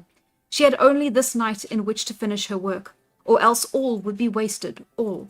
Her pain, tears, and sleepless nights. The Archbishop went away with bitter words against her, but poor Elise knew that she was innocent, and she went on with her work. The little mice ran about the floor bringing nettles to her feet, so as to give what help they could, and a thrush sat on the grating of the window where she sang all night, as merrily as he where he sang all night, as merrily as he could to keep up her courage. It was still only dawn, and the sun would not rise for an hour, when the 11 brothers stood at the gate of the palace, begging to be taken to the king. This could not be done, was the answer, for it was still night. The king was asleep, and no one dared wake him. All their entreaties and threats were useless. The watch turned out, and even the king himself came to see what was the matter. But just then the sun rose, and no more brothers were to be seen, only 11 wild swans hovering over the palace. The whole populace streamed out of the town gates. They were all anxious to see the witch burned. A miserable horse drew the cart in which Elise was seated. They had put upon her a smock of green sacking, and all her beautiful long hair hung loose from the lovely head. Her cheeks were deathly pale, and her lips moved softly, while her fingers unceasingly twisted the green yarn. Even on the way to her death she could not abandon her unfinished work. 10 shirts lay completed at her feet. She laboured away at the 11th, amid the scoffing insults of the populace. Look at the witch, how she mutters. She has never a book of psalms in her hands. No, there she sits with her loathsome sorcery. Tear it away from her into 1,000 bits. The crowd pressed around her to destroy her work, but just then 11 white swans flew down and perched upon the cart, flapping their wings. The crowd gave way before them in terror. It is a sign from heaven. She is innocent, they whispered, but they dared not say it aloud. Oh god, it's like clickbait. Instantly crowd cheers for her death, instantly regrets it. Oh, that's not clickbait, that's Darman. Anyway. The executioner seized her by the hand, but she hastily threw the 11 shirts over the swans, who were immediately transformed to 11 handsome princes. But the youngest had a swan's wing in place of an arm, for one sleeve was wanting to his shirt of mail. She had not been able to finish it. Now I may speak. I am innocent. The populace who saw what had happened bowed down before her as if she had been a saint, but she sank lifeless in her brother's arms. So great had been the strain, the terror, and the suffering that she had endured. Yes, innocent she is indeed, said the eldest brother, and he told them all what had happened. Whilst he spoke, a wonderful fragrance spread around, as of millions of roses. Okay, I actually can't say that word. Every group of sticks in the pile had taken root and shot out branches, and a great high hedge of red roses had arisen. I'm on the last page. They had to trip me up one last time.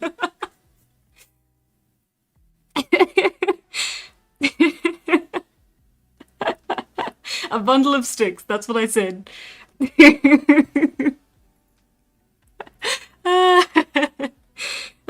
Okay. At the very top was one pure white blossom. It shone like a star, and the king broke it off and laid it on Elise's bosom. One more bosom for the story. And she woke with joy and peace in her heart. All the church bells began to ring of their own accord, and the singing birds flocked around them. Surely such a bridal procession went back to the palace as no king had ever seen before. And you're not going to believe this, that is the end of the story. They don't go back home. They don't go back to, give the evil queen what's coming to her. She gets married to a guy who found her in the woods and just picked her up. Bosom count to 3. Fantastic. I do not regret reading any of these. These are great. Oh, I love stories that have just not aged well even slightly. Oh, that's beautiful. Oh, the bundle of sticks. Oh, that's the evil queen gets what's coming to her in the Tinderbox. Hey, there you go. They're connected. But then that's the question, who's the princess? Do they have their own kid? Yo, a feral lady, that's hot. Moral of the story, if your family is an ass, move on and never look back. Actually, that's a great moral. I like that one a lot. Okay, I'm gonna take a short break. I'm gonna look at chat for a bit.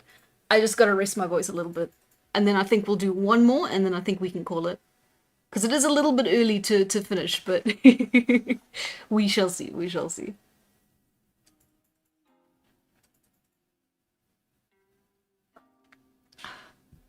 It reminds me of my mom censoring the adult books she was reading.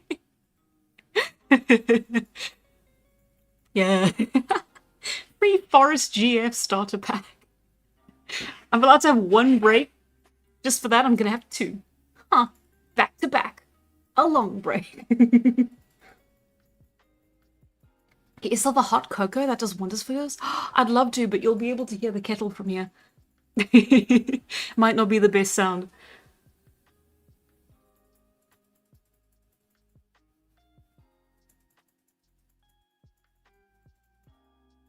Oh, can I read your creepypasta? I don't know. We're doing fairy tale. um, I'm sure it's great. Maybe next time. I'll put it on the poll. Next stream is going to be a reading of the sagas. The sagas. We don't mind hearing the kettle? Nah, it's fine. Water is much better for me. We love ear hurt. Oh, thanks, guys.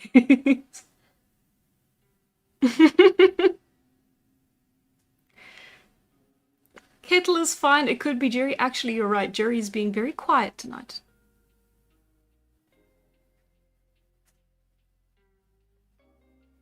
Is he? Ah. Jerry will scream over the kettle. What are creepypastas but modern day fairy tales? Fair point, hey? Depending on the fairy tale. I wonder what a good one will be. I guess I could do the bronze boar, because that one also is like a little bit like of a... It like doesn't have much of a moral. It feels like the main character isn't really a good person. There's also the little match girl, but that one's quite sad, so maybe not. There's also the Emperor's New Clothes, which feels very topical.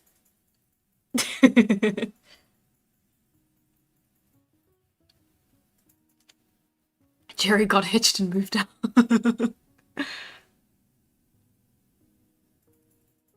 The bronze bull, isn't that an ancient Greek torture device? It's actually the bronze bull. This is the bronze boar, not the bronze bull. And it's a story set in Spain, and I believe it's based off of an actual bronze bull. Or at least the story frames it as if it is based on an actual bronze bull in an actual location. Which page is it on? Yeah, in the town of Florence, not far from the Piazza del Granduca. I'm not going to pronounce any of these correctly off the top of my head. Runs a little cross street. I think it is called Porta Rosa. In front of a kind of market in the street where green stuff is sold, of course, stands a skillfully worked bronze ball. Yeah, so it's a water fountain kind of thing. Yeah, ball. The Emperor New Groove. Are you actively picking the stories where the characters have bad morals? Of the stories that I've read of Andersen's fairy tales, most of them don't have morals. Like, the swineherd is a particularly, like, ugh kind of story. I mean, I skimmed it, so maybe there's, like, some more in-depth moral to it that I wasn't really catching in my quick read-through. But yeah, it's basically like, yeah, no, it's the Tinderbox guy, but worse. Because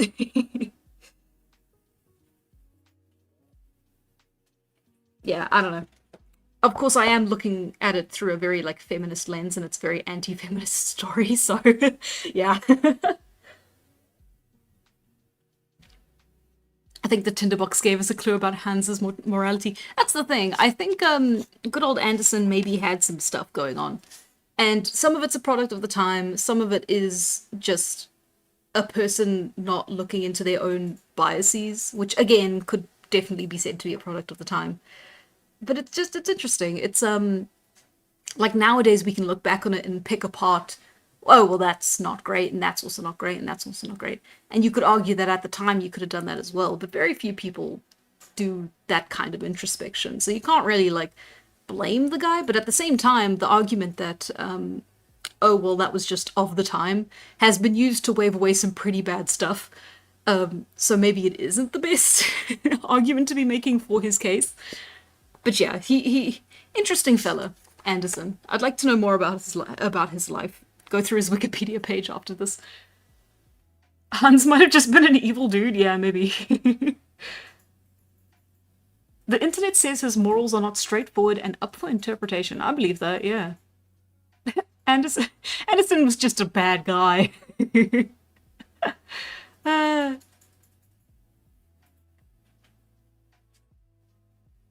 read us the Wikipedia page. Did he write The Ugly Duckling or did he compile it? Ooh, that's a cool thing to look into, actually.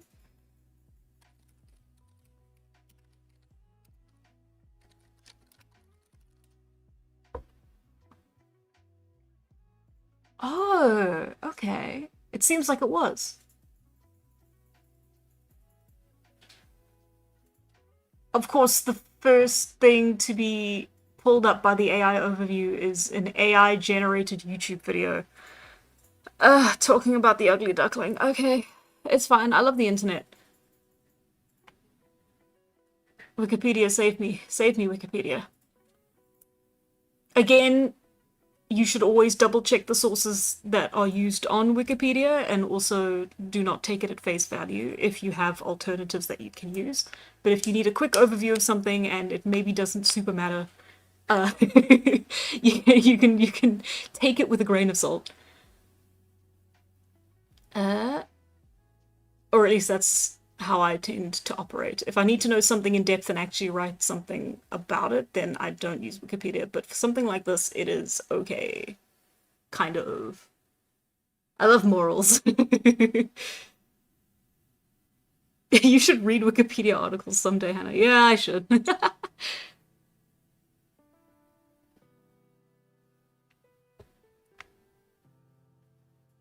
Oh, a great complimentary story to The Little Match Girl is Terry Pratchett's Hogfather. Oh, lovely. Yeah, the Little Match Girl is a very Christian, almost Christmas story, but it's very melancholic. Not a very fun read. But I do recommend you read it at least once. For the culture, you understand. For the culture. What is this? Some kind of journey to the way? Bye, Turtle Master. Good luck with your chores. Adaptations. List of works. That's so interesting. So he wrote his own stories, but then also compiled...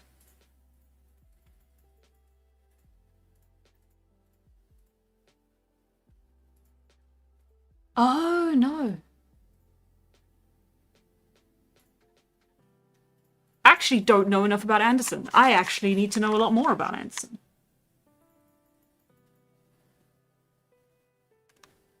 Huh.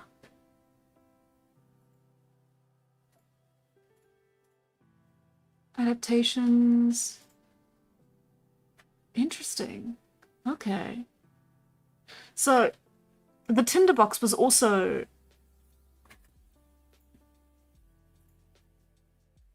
No. It's a Danish story. And there's also a fairy tale. It was published in Anderson's book. Huh. I am confused. Did you or did you not write this, Anderson? Is everything I've ever thought a lie?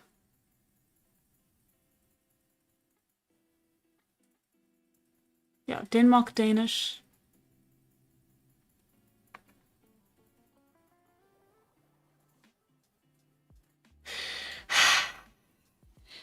Did...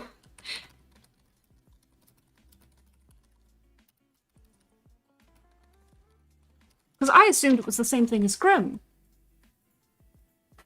No, he didn't write all the fairy tales. I'm going insane.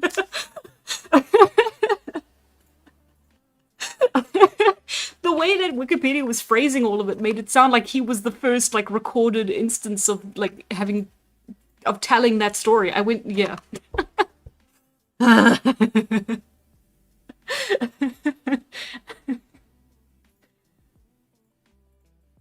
Sure.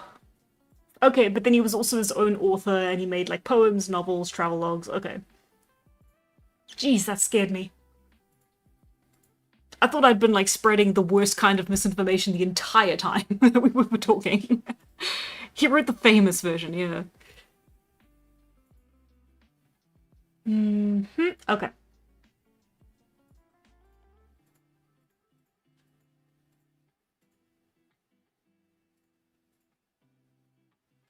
No, no, Cora, you can't tell me something else now.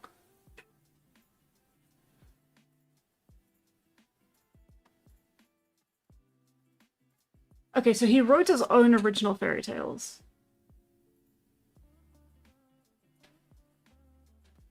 And he wrote The Little Mermaid and The Ugly Duckling.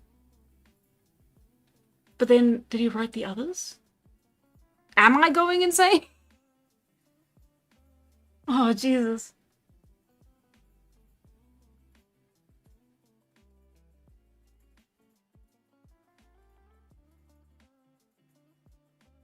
Oh, okay, The Princess and the Pea, Little Claus, Big Claus, The Tinderbox. The first three tales were based on folk tales Anderson had heard in his childhood. So they were based on, but they were different versions of them. The fourth was Anderson's creation for Ida Thiel. Okay, so The Princess and the Pea was Anderson's own original. The second booklet contained The Naughty Boy, The Traveling Companion, and Thumbelina. The lattermost was inspired by Tom Thumb and other stories of miniature people, so that was an original then from him. The Naughty Boy was based on a poem about Eros from the Anacreonte, and The Traveling Companion was a ghost story Anderson had experimented with in the year 1830. The Traveling Companion? 368, a ghost story. I mean, that's pretty thematic. I'm also going insane. Yeah. So it is a little bit of a mix and match. Okay. So I'm gonna stick with that. I'm gonna stop looking at Wikipedia because I am gonna lose my mind if I keep looking.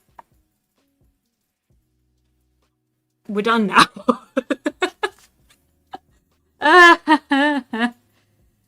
Oh, the little match girl was written considering matches weren't invented. Oh yeah, I definitely believe it. Fascinating. Interesting. It's even more interesting knowing that these are now his own original words as well, because that does give you a better insight into who he was as a person as well. It's not just him translating and like maybe putting in a little bit of his own like opinion here and there. It's like all his own words. Maybe we should have given the task of writing fairy tales to the Brothers Happy instead of the Brothers Grimm. I feel like you're discriminating. I think any person of any mental health status can write fairy tales.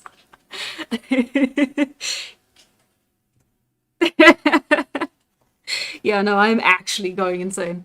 The Traveling Companion sounds fun though, especially now that we know it's an original piece by him as well. So it's a horror story, but Victorian horror isn't quite scary. Ooh, it is a long one though. It's about as long as the Wild Swans. Mayhap we read it. What time is it? We've got time. Hi, Hariska.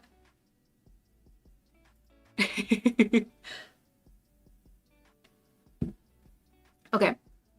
I'm gonna go get another glass of water and then we will start on the Traveling Companions and we will see... I can't say that. I can't say we'll see how far we get. I'm gonna have to finish it.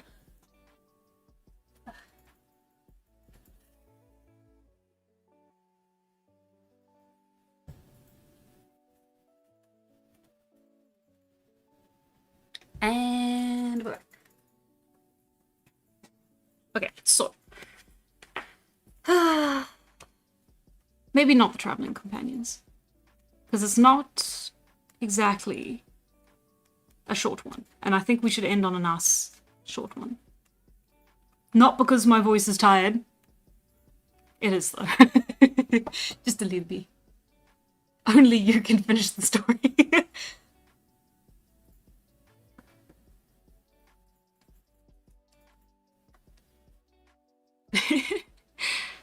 Okay. The Snow Queen is also a long story. I do think the Emperor's new clothes would be fun. The naughty boy. Now that's going to be a cautionary tale, I feel. Or maybe we just do the traveling companion. I am easily swayed. Okay. How we doing? Stream still good? Yay, okay.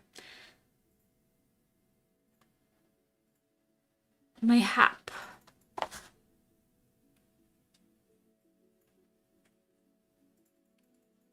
The word naughty has been ruined for me. I love this book. Everything has aged like milk. Oh, the Snow Queen is such a convoluted story and Frozen really skims it down. Yeah, you're completely correct. Yeah, it's actually crazy how little of the original story made it into Frozen. Like, they didn't even really try. It was loosely inspired. Although it is nice that they kept the ice spike concept, but they just kind of tweaked it into something like it's its own thing, really. But it's pretty neat. Okay. Traveling companions. It is page 369 to 385. About 20 pages long, give or take. Okay.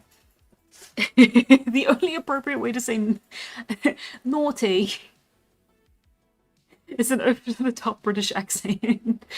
I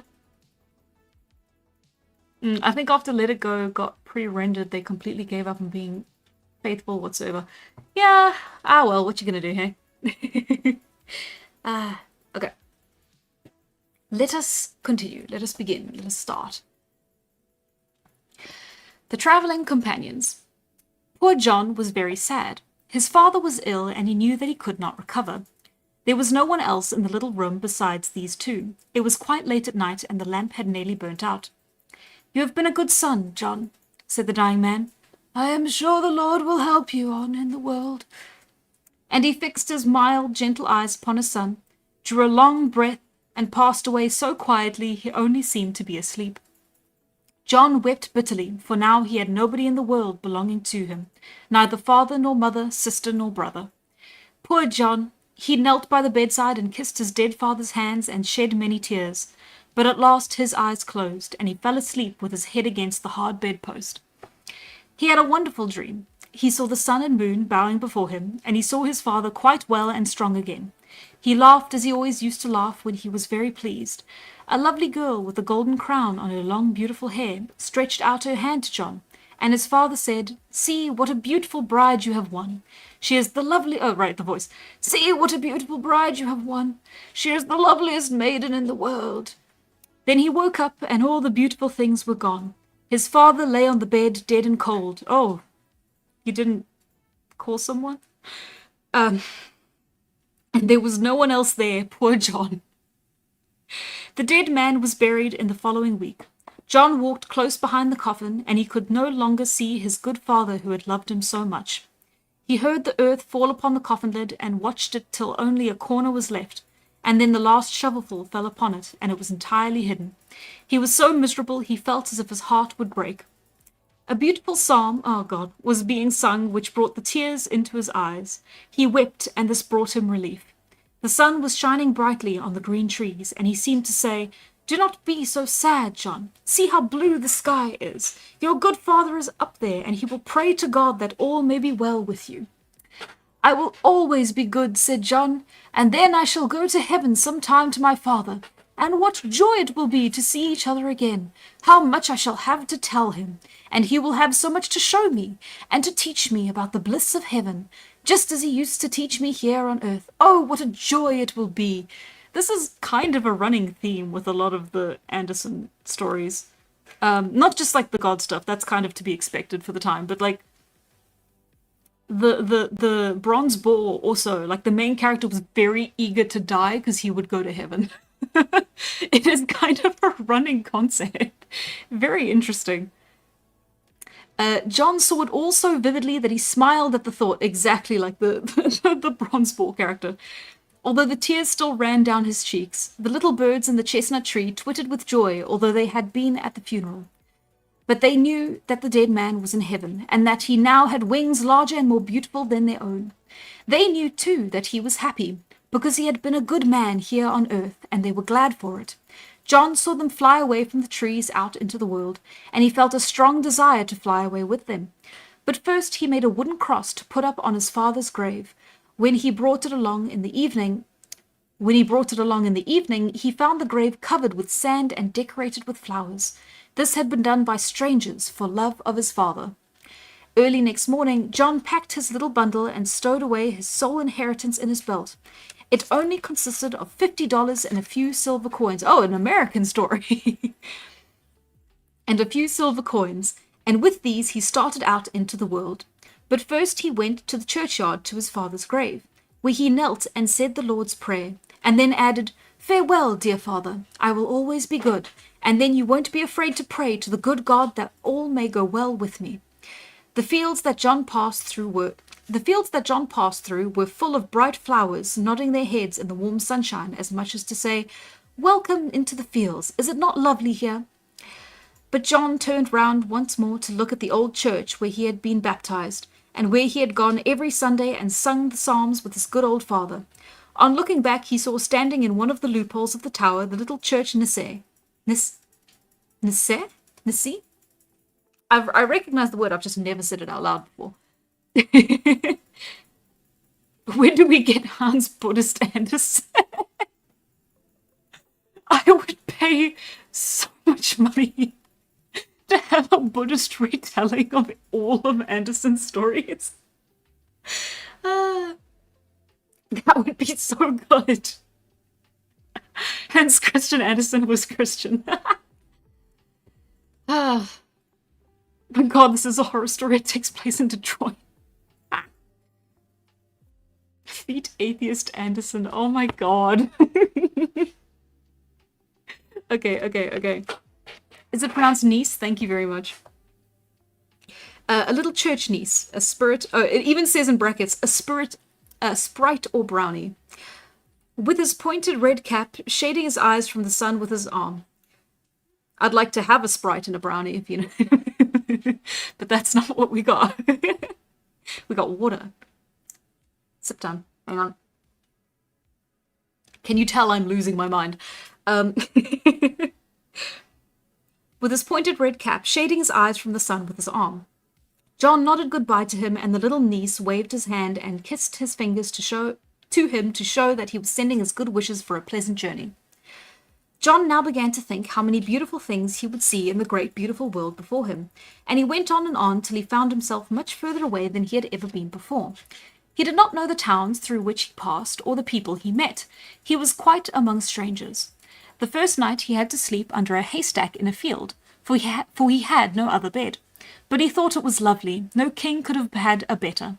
The field by the river, the haystack, and the deep blue sky above made a charming room. The green grass dotted with red and white flowers was the carpet. The elders and the rose bushes were growing bouquets, and he had the whole river for a bath, with its clear fresh water, and the rushes which nodded their heads, bidding him both good night and good morning. They also have very good descriptions of scenery and nature in this story too. So I wonder how much of the last one he told in his own words. That's fascinating. I need to pick it apart, but I can't. I'm not smart enough. The moon was a great nightlight, high up under the blue ceiling, one which would never set fire to the curtains. John could sleep quite quietly without fear, and this he also did. He only woke when the sun was high up in the sky and all the little birds were singing, "Good morning, are you not up yet?" The bells were ringing for the church.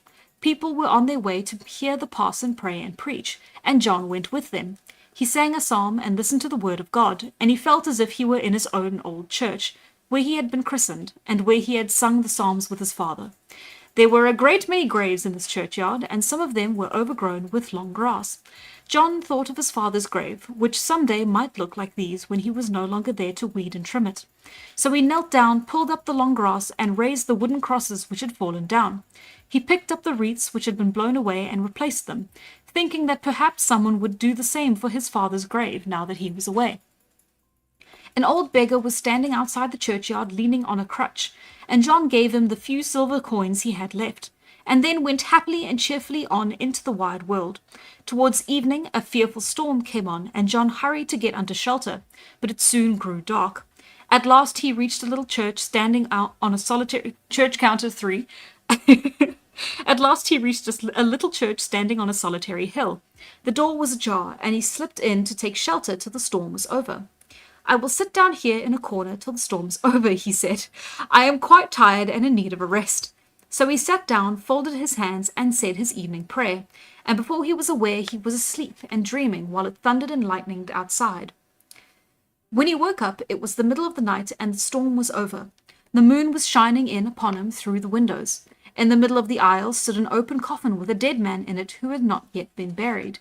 John was not at all afraid, for he had a good conscience, and he knew that the dead can do no harm. It is living, wicked people who do harm to others. There were two such bad men standing by the coffin. They had come to do harm to this poor dead man, to turn him out of his coffin and throw the body outside the church door. How did you know they were going to do that? They were monologuing outside while they stood around the coffin. Never heard of a door that's also ajar? Yeah, same. Nissa. Knees. I'm just gonna call him knees, it's fine. Why do you want to do this? Asked John. It is very wicked and disgraceful. Let the man rest, for heaven's sake. Oh, nonsense, replied the wretches. He cheated us. He owed us money which he could not pay, and now he... Oh, I should be doing a voice for them, shouldn't I? Oh, nonsense, replied the... That's some kind of interpretation, isn't it? Said the wretches. He cheated us. He owed us money which he could not pay, and now he has gone and died into the bargain, and we shall never see a penny. So we want to revenge ourselves. He shall lie like a dog outside the church doors. I have not got more than $50, said John. It is my whole inheritance, but I will gladly give it to you if you will honestly promise me to leave the poor dead man in peace. I shall manage very well without the money. I have good strong limbs, and the Lord will always help me. Well, said the bad men, if you are ready to pay his debt like that, we won't do him any harm, we can assure you. And they took the money John gave them, laughing at him for being such a simpleton, and then they went away. John put the body straight again, folded the hands, said goodbye, and went away through the woods in a state of great satisfaction. Around him, where the moon pierced through the trees, he saw numbers of little elves playing about merrily. They did not disturb themselves on his account. They knew very well that he was a good, innocent person, and it is only bad people who never see the fairies. Some of them were no bigger than one's finger, and they had long yellow hair fastened up with golden combs. Friendly reminder, this is supposed to be a horror story.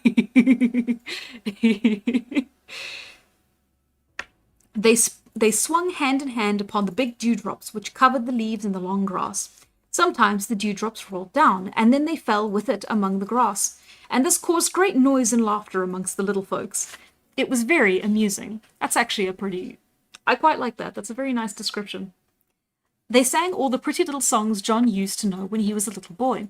Great spiders with silver crowns upon their heads spun their webs from branch to branch like bridges connecting palaces. They glittered in the moonlight like glass where the dew had fallen on them. They went on with their sports till the sun rose, and the little creatures crept away into the flower buds, and the wind caught the bridges and palaces and swept them away into the air like cobwebs. John had just got through the wood, when a strong man's voice called out behind him. "Hello, comrade." Can I do an accent? I don't know if I can. "Hello, comrade. Whither away?" "Out into the wide world," said John. "I have neither father nor mother. I am only a poor lad, but the Lord will protect me." I am I actually can't do the accent. I think I'll just offend people. I am going out into the wide world too, said the stranger. Shall we go together? By all means, said John, and so they walked on together. They soon grew much attached to each other, for they were both good men. But John soon saw that the stranger was much wiser than himself, for he had been around the greater part of the world, and he was well able to describe all that he had seen. Maybe I should give him an accent, if he's that well travelled. The sun was already high when they sat down under a big tree to eat their breakfast, and just then an old woman came up. She was very old and bent, and walked with a crutch. She had a bundle of sticks she had picked up, in the wood on her back, and her apron was... That actually did say a bundle of sticks. And her apron was fastened up, and John could see it in 3 bundles. Oh my god, he says...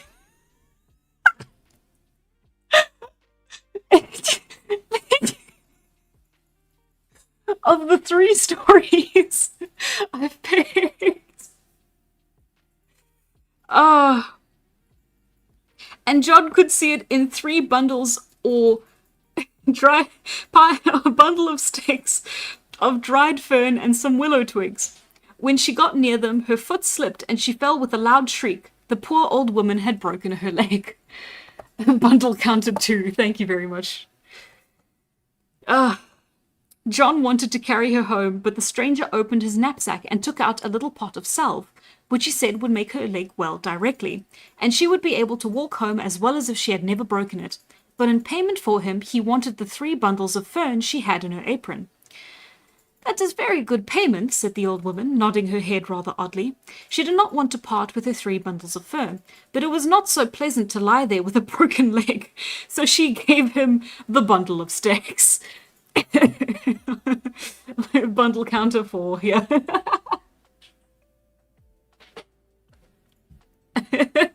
The other form of bundle of sticks didn't exist yet. So true. Everyone knows gay people were invented in the 70s. Jesus. As soon as he had rubbed on the salve, the old woman got up and walked away faster than she had been able to do before. This was all the effect of the salve, but no such ointment as this was to be had at any chemist's. Whatever do you want with those bundles of fern? Said John to his companion. They make very good birch rods, and they are just what I like. I am a very queer fellow, you know.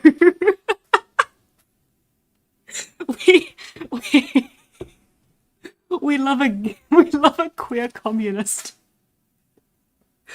Oh Jesus, okay. I think I know why this one wasn't adapted into a movie. Yeah.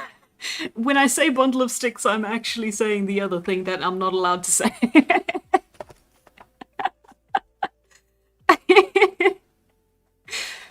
As a historian, I can confirm that gay people were invented in the 70s. They had roommates before. Exactly. Oh, God. God, that's so funny. Russian Pride Month story. Okay. I am a very queer fellow, you know. Then they walked on for a good bit. What a storm is drawing up there, said John, pointing before him. Those are terribly black clouds. I hope you know that I am imagining John as just the the most out of touch twink that you've ever seen. Okay, moving on. No, said his fellow traveller. Those are not clouds, they are mountains, beautiful high mountains, where you can get right above the clouds into the fresh air. It is splendid up there. Tomorrow we shall just reach them. They were not so near, however, as they seemed to be. It took them a whole day to reach the mountains, where the dark forests grew right up towards the sky, and where there were great boulders as big as houses, or even towns.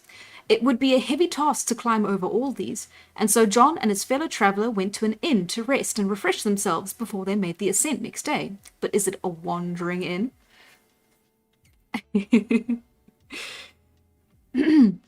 There were a number of people in the bar parlour at the inn, for there was a man showing off some marionettes. He had just put up his little theatre, and the people were sitting round waiting for the play to begin. A fat old butcher had taken up his place in the middle of the front row, and he had a ferocious-looking bulldog by his side, and it sat staring just as hard as anybody else, with eyes as big as dinner plate. Sorry, no, that's not what it says. Gay people were invented by John Gay when he tried to have a best friend. Oh, God. You thought I meant a fat. No, the book is actually referring to a bundle of sticks, but they're using the old term for it. That isn't, it means something different now. It's this is why it sucks, because it's like you can't say it, but it's like I am not going to say it. Not even, no. Completely off the table. I keep talking about words I'm not allowed to say in these streams. First it was the Native American legends, and now it's this. Oh, and also the South African legends that you aren't allowed to talk about. Well, say the name of. Oh, God. Keeps coming up. Oh, that also means bundle of sticks. Oh, cool. Fasces. I think I can say fasces. I just have to, like, not say it in the context of American politics. Anyway, moving on to our nice fairy tale. Then the comedy began, and it was a very pretty play, with a king and a queen in it. They sat on a velvet throne with golden crowns on their heads, and trains, for they could well afford it. The prettiest little wooden dolls stood by all the doors. They had bright glass eyes and big whiskers, and they were employed in opening and shutting the doors to let in the fresh air. It was a capital... Oh, excuse me. It was a capital play, and not at all a tragic one. But just as the queen got up to walk across the floor, heaven knows what idea entered the bulldog's head, but finding that the butcher was not holding him, he made a great leap forward right into the middle of the theatre and seized the queen by the slender waist and crunched her head up. It was a terrible disaster. These are all dolls, don't worry.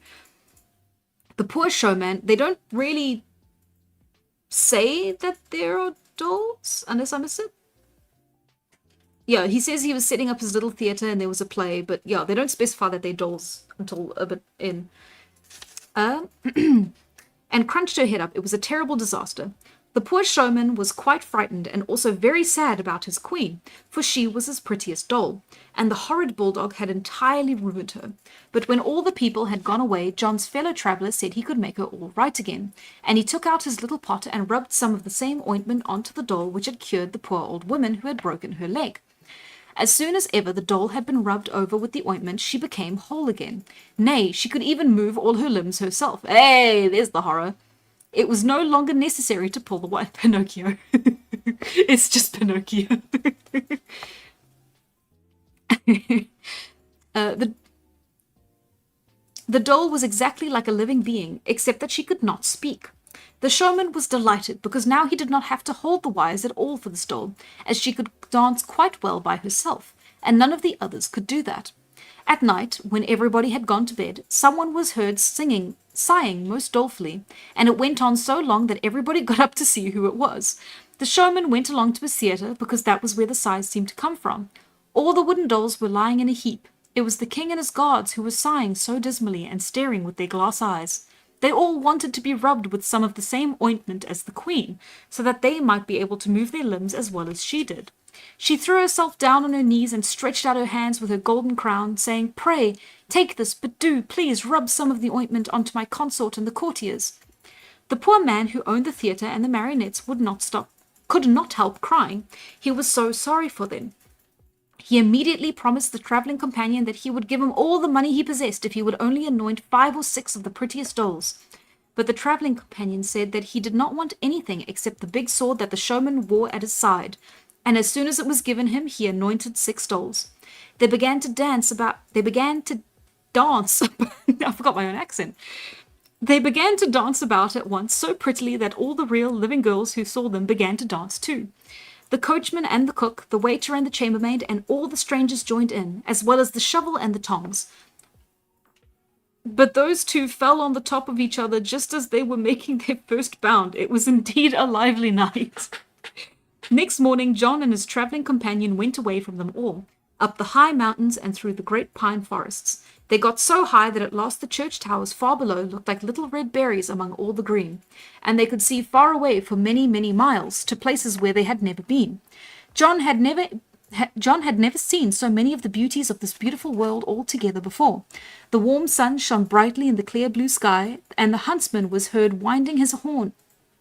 Winding? Winding? Was heard winding his horn among the mountains. That's such an interesting... Ah.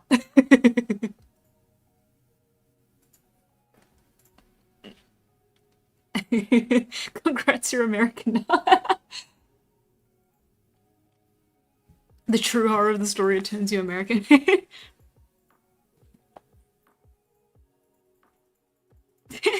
If you forget your accent, it means it's learned, so that means that every morning you choose to do the accent all over again the next day. I'll have you know, I forget everything, not just my accent. Aren't all accents learned? I have no clue. Maybe. I don't know. I think, well, yeah, you can learn to do other accents if you practice at them enough, I guess, yeah. I guess the one that you learn initially is just so ingrained that it's natural. Interesting. Okay, anyway, moving on. The warm sun shone brightly in the clear blue sky, and the huntsman was heard winding his horn among the mountains. It was all so peaceful and sweet that it brought tears to his eyes, and he could not help exclaiming, "Great God, I could fall down and kiss the hem of thy garment out of gratitude for all thy good gifts to us." His travelling companion also stood with folded hands, looking at the woods and the villages basking in the warm sunshine. They heard a wonderful and beautiful sound above their heads. They looked up. A great white swan was hovering in the air above them. It sang as they had never heard any bird sing before, but the song became fainter and fainter, and the swan gradually sank down before their feet, where it lay dead. The beautiful bird... Oh, okay. Where it lay dead, the beautiful bird. "Two such beautiful wings," said the travelling companion. "Such big white ones are worth a lot of money. I will take them with me. Now you see what a good thing it was that I got this sword." Oh, I thought he was gonna fix the swan. Oh, okay, the swan doesn't deserve it. Never mind. And with one blow he struck off both the wings of the dead swan, for he meant to keep them. They travelled many, many miles over the mountains, till at last they saw before them a great town with over 100 towers, which glittered like silver in the sunshine. In the middle of the town was a splendid marble palace, thatched with red gold, in which the king lived. Thatched with red gold is a lovely description. As in like a thatched roof with... Cool. I like that. That's cool imagery. John and his travelling companion did not want to go into the town at once. They stopped at an inn outside to change their clothes, as they wished to look their best when they walked through the streets. The host told them that the king was such a good old man, he never did any harm to anyone. But his daughter, heaven preserve us, she was a wicked princess. Uh-oh. Uh-oh. There used to be 12 brothers in the Wild Swans. One of them got axed. Uh-oh. I do love thinking of these as just one big combined universe. Anyway. Beauty she had more than enough of. Nobody could be so beautiful and fascinating as she was. But what was the good of it when she was such a bad, wicked witch, who was the cause of so many handsome princes having lost their lives? She had given permission to anybody to court her. Anyone who might become, were he prince or beggar. It was all the same to her. He only had to guess 3 riddles she asked him. Oh, is that what makes her evil? She has standards. He only had to guess 3 riddles she asked him. If he could answer then, she would marry him, and he would be king over all the land when her father died. But if he failed to answer them, he either had to be hanged or to have his head cut off. I don't see the problem here. She girl bossing. So bad and so wicked was this beautiful princess. Her father, the old king, was much grieved by it, but he could not prevent her from being so wicked, for he had once said that he would never have anything to do with her lovers. She must deal with them herself as she liked. This is also a running theme in Anderson stories. I'll tell you about it afterwards. Every prince who had yet come to guess the riddle so as to gain the princess had failed, and so he had either been hanged or had his head cut off. He agreed to the terms of the engagement. Each one had been warned, and he need not have paid his addresses unless he had liked. The old king was so grieved by all this trouble and misery that he and his soldiers spent a whole day every year on their knees praying that the princess might become good. But she had no intention of so doing. But she had... The old woman who drank brandy dyed it black before they drank it. That was their way of mourning. And what more could they... Anderson! Oh, Jesus, okay. Marriage or death sounds like a boomer joke. A boomer joke is that, ayo, what's the difference? Oh, Jesus, sorry. Oh, I don't know, that sounds badass. The old woman drinking black brandy that sent me. Oh my god. And what could they do? They just had to get drunk on black brandy. What else could they do? Okay. That vile princess, said John. She ought to be well birched. Oh, John, come on. She ought to be well birched. That would be the best thing for her. If I were the king, I would make the blood run. Look at what they've done to my innocent Christian boy. They made him a misogynist. What do you mean when you say I would make the blood run? Is my question. That is actually kind of chilling. Just then they heard all the people in the streets shouting, hurrah! The princess was passing, and she was really so beautiful that when they saw her, everybody forgot how wicked she was. And so they all shouted, hurrah! 12 beautiful maidens clothed in white silk with golden tulips in their hands rode 12 coal-black horses by her side. The princess herself was on a snow-white horse, adorned with diamonds and rubies. Her riding dress was of pure gold, and the whip in her hand looked like a sunbeam. The golden crown on her head seemed to be made of little twinkling stars from the sky, and her cloak was sewn all over with thousands of beautiful butterflies' wings.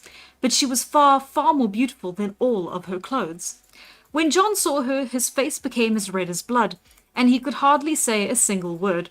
The princess was the image of the beautiful girl with the golden crown whom he had seen in his dream the night his father had died. He thought her so beautiful that he at once fell in love with her. It certainly could not be true, he thought, that she could be a wicked witch who allows people to be hanged or executed if they could not guess her riddles. Anyone may pay his address to her, even the poorest peasant. I will go to the palace myself. I can't help going. Oh, God. They all said that he ought not to go, as he would only meet the same fate as the others. His travelling companion also advised him against going, but John thought he would be sure to get on all right, so he brushed his coat and his shoes, washed his hands and face, and combed his yellow hair, and then went quite alone to the town, and straight up to the palace. Everyone down bad, me too. Oh god, birch. Yeah, I'm not entirely sure what that means.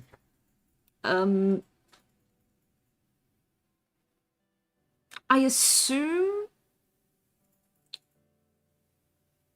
she ought to be well birched. I assume that means to like what's the word? Beat her with a stick. I think that's kind of what I interpreted it as, but I might be wrong. I don't care how evil she is, she's hot. Oh, God, yeah. 1 million power in Rise of Kingdoms is crazy. Birched, yeah, like B-I-R-C-H-E-D. I thought you were censoring. I don't know. Does it need to be censored? Oh, God, I don't know. Anyway. Come in, said the old king when... I love how all my old characters have the same voice. This is the father's voice as well. Come in, said the old king when John knocked at the door. He opened it and the old king in his dressing gown and slippers came towards him. I'm imagining bunny ears. And the old king in his dressing gown and slippers came towards him. He had his gold crown on his head, the scepter in one hand and the golden ball in the other. He's just fully dressed for a coronation and then also bedtime. Sorry. Wait a moment, said he, tucking the ball under his arm so as to be able to shake hands with John. But as soon as he heard that John was a suitor, he began to cry so much that both the ball and the scepter rolled onto the floor, and he had to wipe his eyes with his dressing gown. The poor old king. Leave it alone, said he. You are sure to fail just like the others. I am convinced of it. Then he led John into the princess's pleasure garden, which was a ghastly sight. From every tree hung 3 or 4 king's sons who had come to court oh my god, she's so cool. From every tree hung 3 or 4 king's sons who had come to court the princess, but who had all been unable to guess her riddles. With every gust of wind the bones rattled so that all the little birds were frightened away and they never dared come into the garden. All the flowers were tied up to human bones in the palace in the place of stakes, and human skulls grinned out of every flower pot. It was indeed a nice garden for a princess. Here, you see, said the old king, your fate will be just the same as all these. Do give it up. It makes me most unhappy. I take it so much to heart. John kissed the old king's hand and said he thought it would be all right, for he was so fond of the beautiful princess. I'm kind of judging Anderson. No, I'm saying this isn't feminist because I know how it's going to end. I haven't even read to the end. I know what the ending's going to be. Just then the princess came herself with all her ladies driving into the palace gardens. So they went up to her and said, "Good morning." She was certainly very beautiful as she shook hands with John, and he was more in love with her than ever. It was impossible that she could be the wicked witch people said she was. They all went up into the hall, and the little pages brought jam and gingerbread nuts to them. But the old king was so sad that he could eat nothing. Besides, the ginger nuts were too hard for him. Get something else. He's the king. Okay. It was now decided that John was to come up to the palace the next morning, where the judges and all the council would be assembled to hear if he could guess the first riddle. If he succeeded the first time, he would have to come twice more, but nobody yet had ever guessed the first riddle. He had lost his life at once. John was not a bit alarmed about himself. He was delighted, and only thought of the lovely princess. He felt quite certain that the good God would help him, but in what matter it would be he had not the slightest idea, nor did he trouble his head about it. God, so dumb.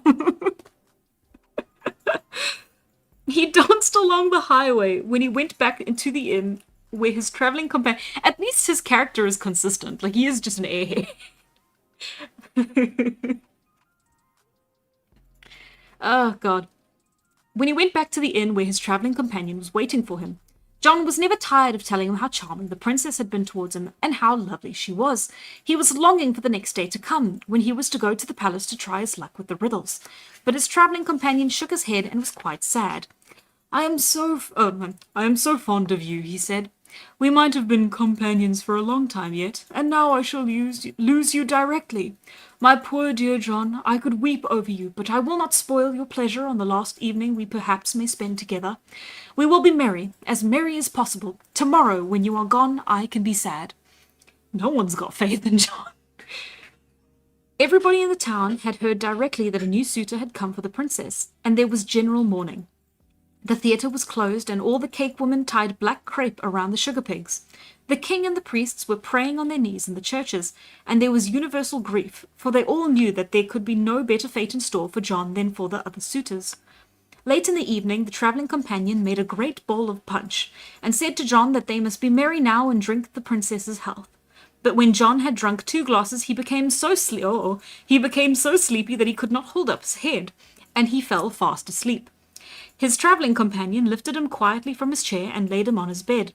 As soon as it was dark, he took the 2 big wings which he had cut off his swan and tied them onto his own shoulders. Then he put the biggest bunch of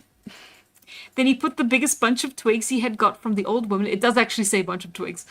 He had got from the old woman who had broken her leg into his pocket, opened the window, and flew over the roofs of the houses right up to the palace, where he sat down in a corner under the window of the princess's bedroom. The whole town was quiet. As the clock struck the 12:15, the window was opened, and the princess flew out in a great white cloak and long black wings. She flew over the town to a great mountain, but the travelling companion made himself invisible and flew behind her, raining blows onto her back with his birch rod till the blood flowed. Ah! So that's what they meant. Oh, what a flight that was through the air. The wind caught her cloak, which spread out on every side like the sail of a ship, and the moon shone through it. How it hails, said the princess at every blow, but she richly deserved it. Actually, I don't like this story. This is a little bit much. Got about 4 pages left. At last they reached the mountain and knocked. There was a rumble as of thunder. The side of the mountain opened, and the princess went in closely followed by the travelling companion. No one saw him, as he was quite invisible. They went through a long passage which glittered curiously, owing to thousands of shining spiders which swarmed over the walls, shedding a fiery light. They next reached a great hall built of gold and silver, with red and blue flowers as big as sunflowers all over the walls. No one could pick these flowers, for the stems were poisonous snakes, and the flowers were flames coming out of their mouths. The ceiling was covered with shining glowworms and pale blue bats which flapped their transparent wings. This had an extraordinary effect. In the middle of the floor was a throne supported on 4 horses' legs with harnesses of the red fiery spiders. The throne itself was of milky glass, and the cushions were made of little black mice holding on to each other by the tails. There was a canopy above it of rose-coloured spider's web, dotted with the most exquisite little green flies which glittered like diamonds. So she is actually like a witch, like the devil herself. A hideous old ogre sat in the middle of the throne with a crown on his ugly head and a scepter in his hand. He kissed the princess on her forehead and made her sit down by him on the costly throne, and then the music began. Great black grasshoppers played upon Jews' harps. Okay, I didn't actually see this coming. Hang on. And the owl beat upon his own stomach in place of a drum. It was a most absurd concert. Numbers of tiny little elves, each with a firefly on their little caps, danced around the hall. No one could see the travelling companion, but he could see and hear everything from behind the throne, where he had placed himself. The courtiers who now made their appearance look most grand and proper, but anyone who could really see perceived at once that they were merely what they were. They were merely broomsticks with cabbages for heads, into which the ogre had put life by his magic powers and dressed them up in embroidered clothes. But this did not matter a bit, for they were only used on grand occasions. After the dancing had gone on for a time, the princess told the ogre that she had another suitor, and asked him what she had better think of to put as a riddle the next day. Listen, said the ogre, I will tell you what. You must think of something very simple, and then he will never think of it. Let us say one of your own shoes. He will never guess that. I should do a better voice for him, shouldn't I? I don't think those are flowers. I've kind of lost the kind of me too, but like I'm here for the ride, I guess. Yeah. Oof.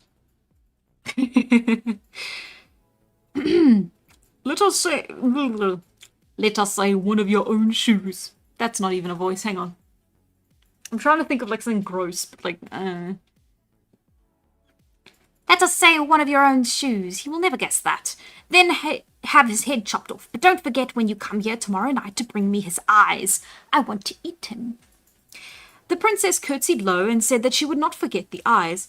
The ogre opened the mountain and she flew home again, and as before the travelling companion followed her closely and beat her so hard with the birch rod that she groaned at the terrible hailstorm and hurried back as fast as she could to her bedroom window. The travelling companion flew back to the inn, where he found John still fast asleep. He took off his own clothes and went to bed too, for he had good right to be tired. John woke quite early in the morning, and the travelling companion got up at the same time, and told him that he had had a wonderful dream about the princess and her shoe, and he begged John to ask the princess if she had not thought of her shoe. This was, of course, what he had heard the ogre say in the mountain, but he did not want to tell John anything about that, and so he merely told him it was a dream. I may just as well ask that as anything else, said John. Perhaps your dream will come true, for I always think God will help me. All the same, I will say goodbye, for if I guess wrong, you will never see me again. So they kissed each other, and John went to town and up to the palace. The hall was full of people, the judges were seated in their armchairs, and they had down pillows under their heads, for they had so much to think about. The old king stood near, wiping his eyes with a white pocket handkerchief.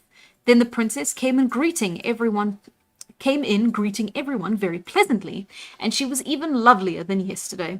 She shook hands with John and said, "Good morning to you." Now John had to guess what she thought of. She looked at him most sweetly, but as soon as she heard him say the word shoe, she turned as white as a sheet and trembled all over. But that was no good, for he had guessed right. Preserve us, how pleased the king was! He turned head over heels without stopping, and everybody clapped their hands both on his account and on John's, whose first guess had been right. The travelling companion beamed with delight when he heard how successful John had been. Not really riddles, though. She just was like, what am I thinking of? I don't know, shoe. The travelling companion beamed with delight when he heard how successful John had been. But John folded his hands and thanked God, who no doubt would also help him on the 2 following occasions. The next day was fixed for the second riddle. The evening passed just as the previous one had done. When John had gone to sleep, the travelling companion flew behind the princess to the mountain, and he beat her harder than ever. For this time he had taken 2 birch rods with him. Nobody could see him, and he heard everything as before. I feel like it's a little unnecessary to be doing all that, but yeah. The princess was to think of her glove, and this he told John just as if it had been a dream. John, of course, could easily guess all right, and again there was great delight at the palace. The whole court turned somersaults as they had seen the king do the first time, but the princess lay on the sofa and would not say a single word. Now all turned upon whether John guessed the third riddle or not. Now all turned upon whether John guessed the third riddle or not. If he did, he would win the princess and inherit the whole kingdom when the old king died. But if he was wrong, he would lose his life, and the ogre would eat his beautiful blue eyes. The evening before John went early to bed, said his prayers, and slept as peacefully as possible. But the travelling companion tied the wings onto his back and bound the sword round his waist, took all the birch rods, and flew off to the palace. It was a pitch-dark night. There was such a gale that the tiles flew off the roofs, and the trees in the garden of bones bent like reeds before the wind. The lightning flashed every moment, and the thunder rolled continuously the whole night long. The window burst open and the princess flew out. She was as pale as death, but she laughed at the storm as if it were not bad enough. Her white mantle swirled about in the wind like the sails of a ship. The travelling companion beat her with his 3 birches until the blood dripped onto the ground. She could hardly fly any further. At last they reached the mountain. What a hailstorm there is, she said as she entered. I have never been out in such a bad way. One may even have too much of a good thing, said the ogre. Then she told him that John's second guess had been right, and if he was successful again in the morning, she would never be able to come and see him again in the mountain, nor would she ever be able to do any more of the sorcerer's tricks as before, and she was very sad about it. He shall never ever guess it, said the ogre. I shall think of something that would never enter his head, but we will have some fun first. And he took the princess by both hands, and they danced round the room with all the little elves and fireflies. I am so confused. The red spiders ran merrily up and down the walls, and the fireflowers seemed to give out sparks. The owls played their drums, the crickets chirped, and the grasshoppers played their harps. It was a very gay ball. After they had... God, I love language. After they had danced some time, the princess was obliged to go home or she would be missed, and the ogre said he would go with her so as to have more of her company. So away they flew through the storm, and the travelling companion wore out his birch rods on their backs. Never had the ogre been out in such a hailstorm. He said good-bye to the princess outside the palace and whispered to her, "Think of my head." But the travelling companion heard what he said, and at the very moment when the princess slipped in at her window and the ogre was turning away to go back, he seized him by his long black beard, and before he had time to look round, cut off his head close to the shoulders with his very big sword. He threw the body into the sea to be food for fishes, but he only dipped the head in the water and tied it up in a silk handkerchief and took it back to the inn, and then he went to bed.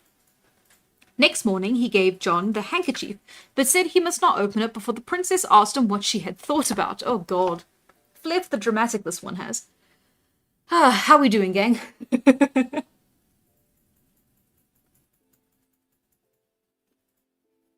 Yeah, no, so John got 2 of the riddles right because the companion has been sneaking out at night to follow the princess while she visits an ogre, and the ogre's been telling her what riddles to say, but they're not really riddles.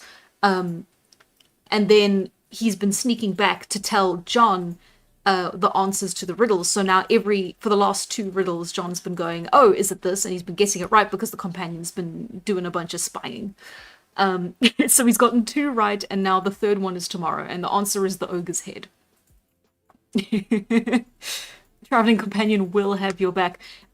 I mean, yeah, but like, do you want him to be on your back with the birch rods?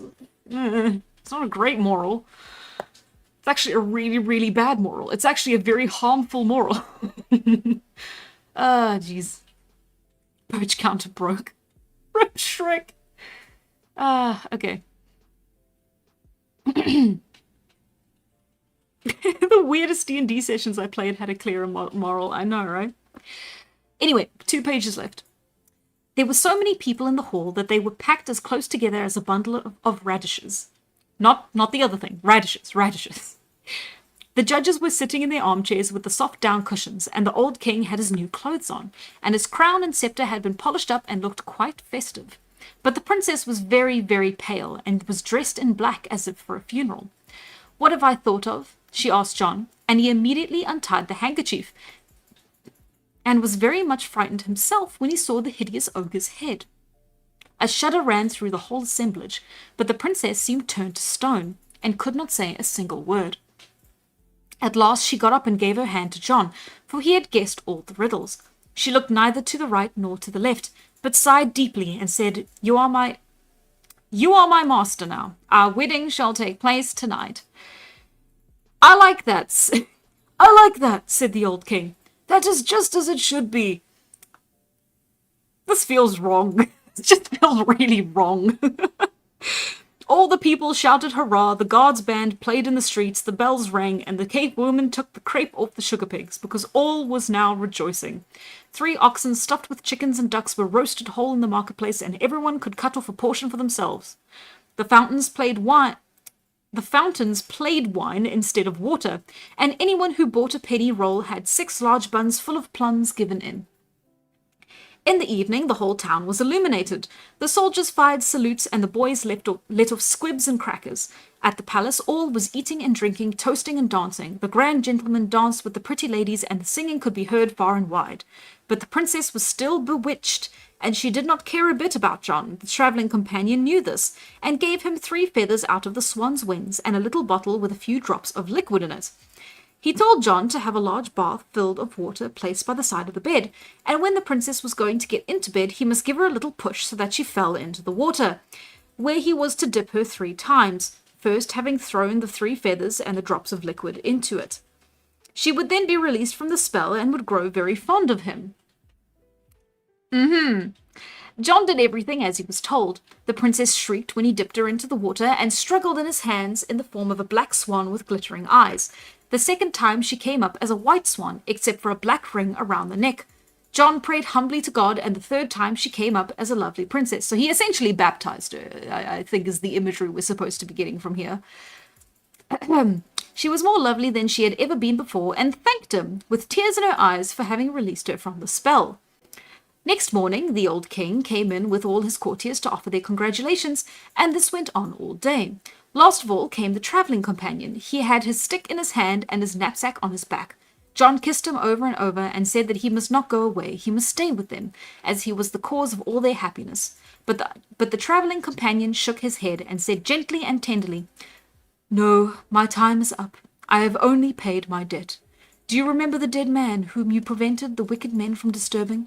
You gave all that you possessed so that he might have rest in his grave. I am the dead man." And then he immediately vanished. The wedding festivities lasted a whole month. John and the princess were devoted to each other, and the old king had many happy days in which to let their children play. Oh, Lord. This is verbatim quote from the book. "And the old king had many happy days in which to let their little children play, ride a cock horse on his knee, and to play with his scepter." Oh, I didn't read the scepter line before. Oh no. But John was king over the whole country. The end. Why do they just have the worst lines at the very end? Oh no.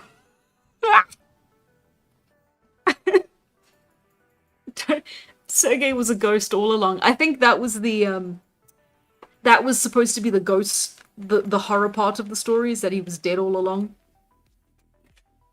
I can't believe Shyamalan took his twist from the story.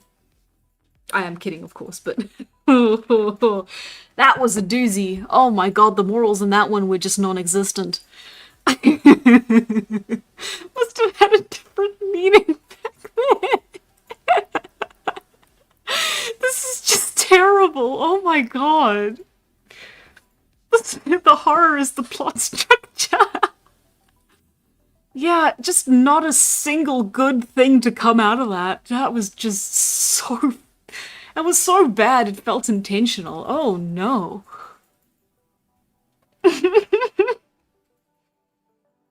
Half the time I feel like we've skipped a page. I guess it started off kind of meandering. Like they definitely went on a journey, right?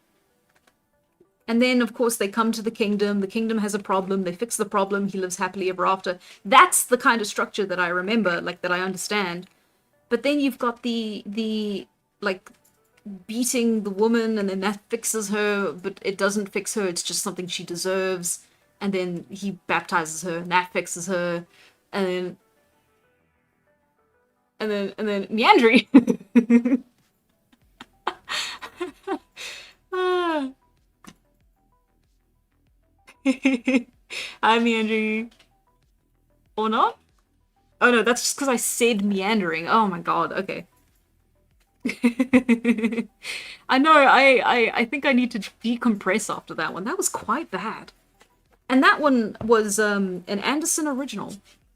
Um, so take with that what you will. Which is unfortunate. I hate when my authors turn out to be problematic. Can you believe can you believe the author of The Ugly Duckling is problematic?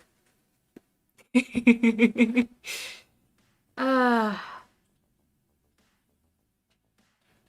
the coolest thing is the princess flying with black wings and all that. She was fine except for like the garden. Like the garden was pretty horrific. Like, okay, yeah, I see maybe that needs to be something you fix, but like literally all she did was like, hey, guess my riddle 3 or I kill you, and then people would like consenting to that and agreeing to it. And like her crime was being too beautiful so that she was like trapping men into it, I guess, with her beauty because she was just so gorgeous. And that kind of plays into the idea that like was pretty prevalent at the time, where it's like because a woman's beautiful, you owe that, like they are therefore owed to you. Or I guess to whoever got there first, laid claim, I guess. The line as well, you are my master, is very gross. She was just not happy about it the entire time.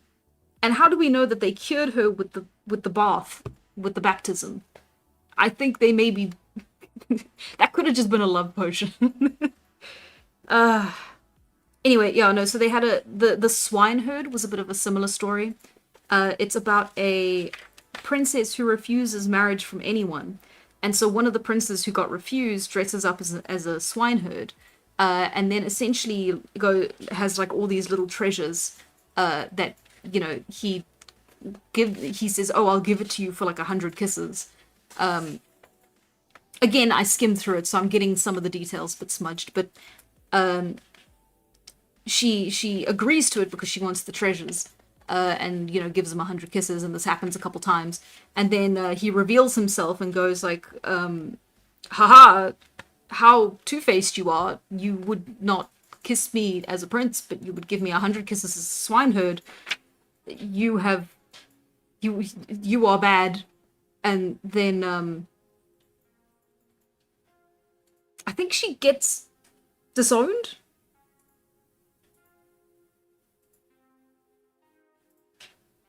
Yeah, oh, miserable creature that I am, if only I had accepted the handsome prince, oh, how unhappy I am, is basically the moral of that story. Ah, yeah. Her crime was having a mind of her own. It does kind of feel that way, it really does.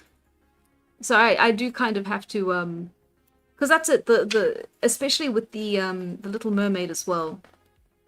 The good female characters of Andersen's story tend to have very little agency and be very devout. And if they do have an impact on the story, it's because they did it through their devoutness and being, like, as you see with Elise as well. It's like with her being so pure of heart and so beautiful and gentle and perfect in every single way. And then it's very similar like that with the mermaid story, except she has a very sad ending. It is an interesting one. It again, product of the time, but it is kind of very much a product of the time. That is kind of just the perspective that people had back then.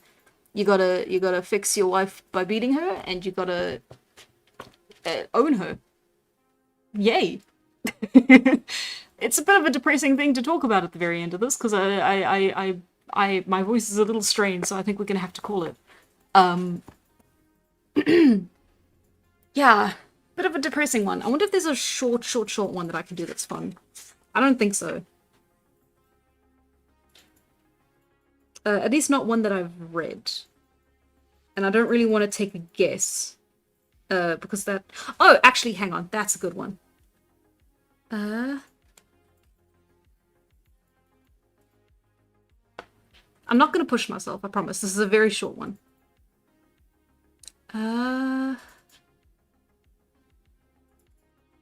Oh, where is it?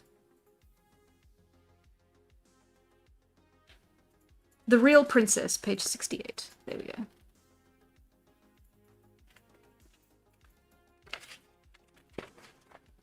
go.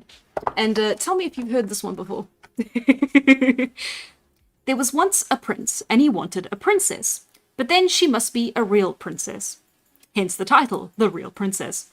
He travelled right round the world to find one, but there was always something wrong. There were plenty of princesses, but whether they were real princesses he had great difficulty in discovering. There was always something which was not quite right about them. So at last he had to come home again, and he was very sad because he wanted a real princess so badly. One evening there was a terrible storm. It thundered and lightened, and the rain poured down in torrents. Indeed, it was a fearful night. In the middle of the storm, someone knocked at the town gate, and the old king himself went to open it. It was a princess who stood outside, but she was in a terrible state from the rain and the storm. The water streamed out of her hair and her clothes. It ran in at the top of her shoes and out at the heel, but she said that she was a real princess. Well, we shall soon see if that is true, thought the old queen, but she said nothing. She went into the bedroom, took all the bedclothes off, and laid a pea on the bedstead. Then she took 20 mattresses and piled them on top of the pea, and then 20 feather beds on top of the mattresses. This was where the princess was to sleep that night. In the morning, they asked her how she had slept. "Oh, terribly badly," said the princess. "I have hardly closed my eyes the whole night. Heaven knows what was in the bed. I seemed to be lying upon some hard thing, and my whole body is black and blue this morning. It is terrible." They saw at once that she must be a real princess when she had felt the pea through 20 mattresses and 20 feather beds. Nobody but a real princess could have had such delicate skin. So the prince took her to be his wife, for now he was sure that he had found a real princess, and the pea was put into the museum, where it may still be seen if no one has stolen it. Now this is a true story. And that is the entire Princess and a Pea story. Bundle count is 7. Yeah. They really don't write them like they used to. But yeah, it's fun, isn't it? It's literally just a page and then a couple lines. So it is a very, very short one, yeah. That's a bit more of a fun one to end it on as well. Sure, I did not expect it to be as bad, especially going through the Traveling Companions. I considered it to start with, but I kind of didn't. I threw it out as an option because it was so long. I didn't think that I'd get through the first two so quickly. But yeah, no, we made a really good pace. It should be if it wasn't stolen. Fabulous story, yeah. The British Museum is knocking. Yeah, so that was Andersen's Fairy Tales. A little bit problematic, got a little bit of dust on it, got a little bit of funk. A couple language choices there that maybe should be edited out. I'm reading, I guess it is the original text, so I actually can't judge it, but this was published in the 90s, the physical copy. And I'm kind of glad they didn't change the language, but it is very funny that they didn't, because this was just a book sitting in that was printed in the 90s with this kind of stuff in it. I actually, I always thought like, oh, if I had like nieces and nephews or like kids or whatever, like, oh, I'll keep all these fairy tales for them. But I don't think I can read any of these to any children. I think maybe that's not a good idea, actually. uh, it's the least problematic one. Anderson should write shorter stories. Ah, well, yeah. Tell your own stories, just so right. I should do that. Wow. Next story time will be H.P. Lovecraft. So many slurs used intentionally. I I would love to do it for the bit. I don't have any H.P. Lovecraft stories in my collection. Oh, I will tell you what I do have. Hang on, hang on, hang on, hang on, hang on.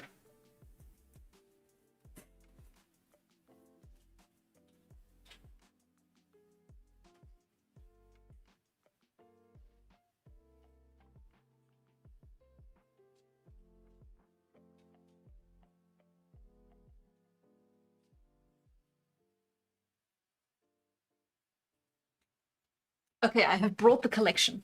Um, some of them. I have Dracula. Okay, so that's like the obvious one, right? I do want to do like a spooky story for Halloween. If it does get voted in, I'm actually thinking because the last October stream is going to be on the 30th, which is going to be the day before Halloween. So I thought it would be really cool if we did like a Halloween a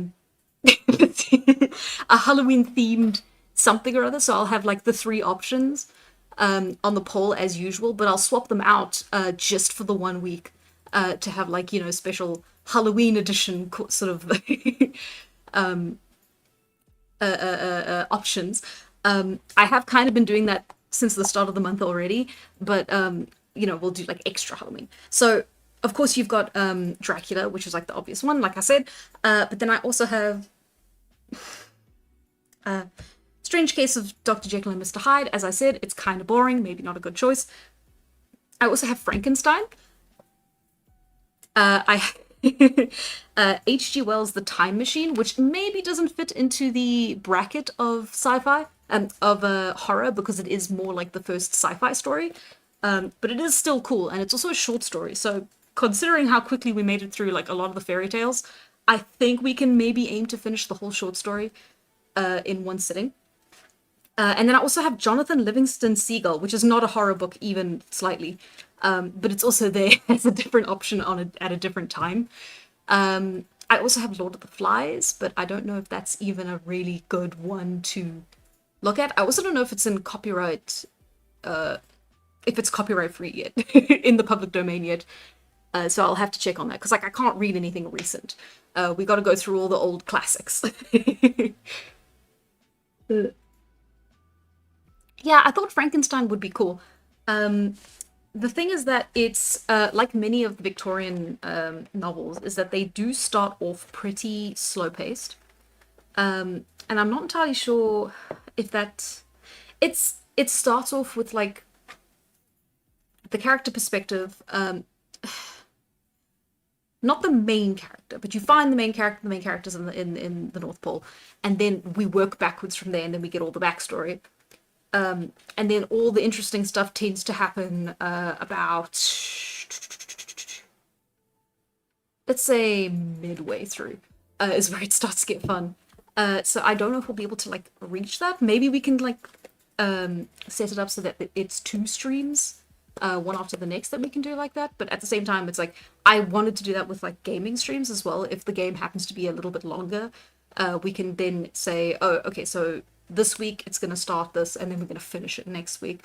Because yeah, I don't know, I want to do what's like fun, but if that's like not a good idea, like if you guys don't think that would be very fun, that's also a thing to consider.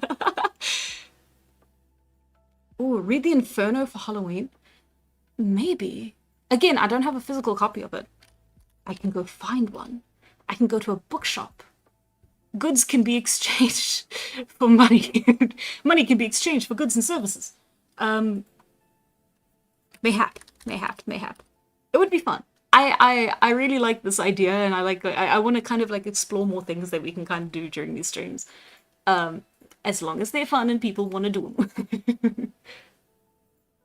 Uh, Inferno, the 2013 mystery thriller, or Inferno as in like Dante's Inferno?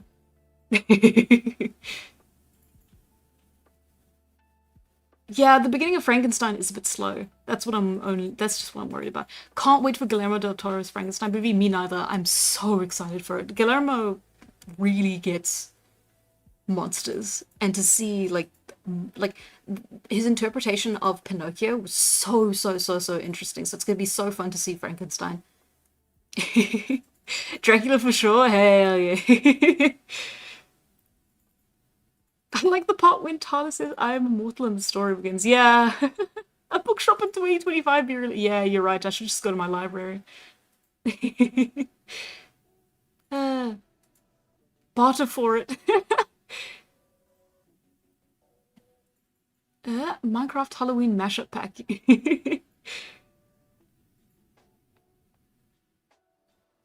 Oh. Some kind of immortality. He made Pacific Rim. I haven't seen Pacific Rim. I should. Pacific Rim. Have I seen Pacific Rim? It's the one where...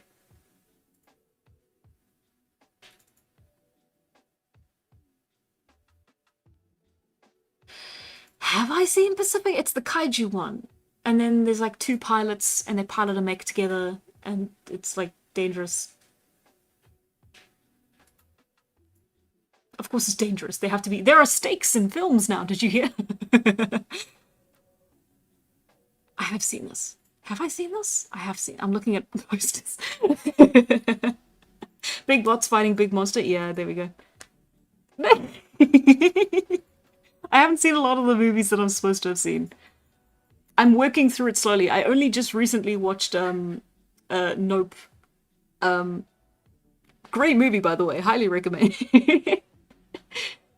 Kaiju vs. Gundam movie. Library books are free. You can take them. Some have a big fish tank with big fish in it. The fish are free too. You can take them. Nobody will stop you. Some might, but they shouldn't. The fish are free. The one movie that everyone appreciated after the second movie sucked. Oh god. Yeah, Nope was amazing. Oh my god, it was so sick. Jean Jacket as a concept is so cool. The fact that it was aliens, but it was done in a very they were an animal, they were a creature. I have just spoiled it for people who have not seen it. I am so sorry. Uh-oh. Anyway. So sorry. Oh no. I need to watch my language better.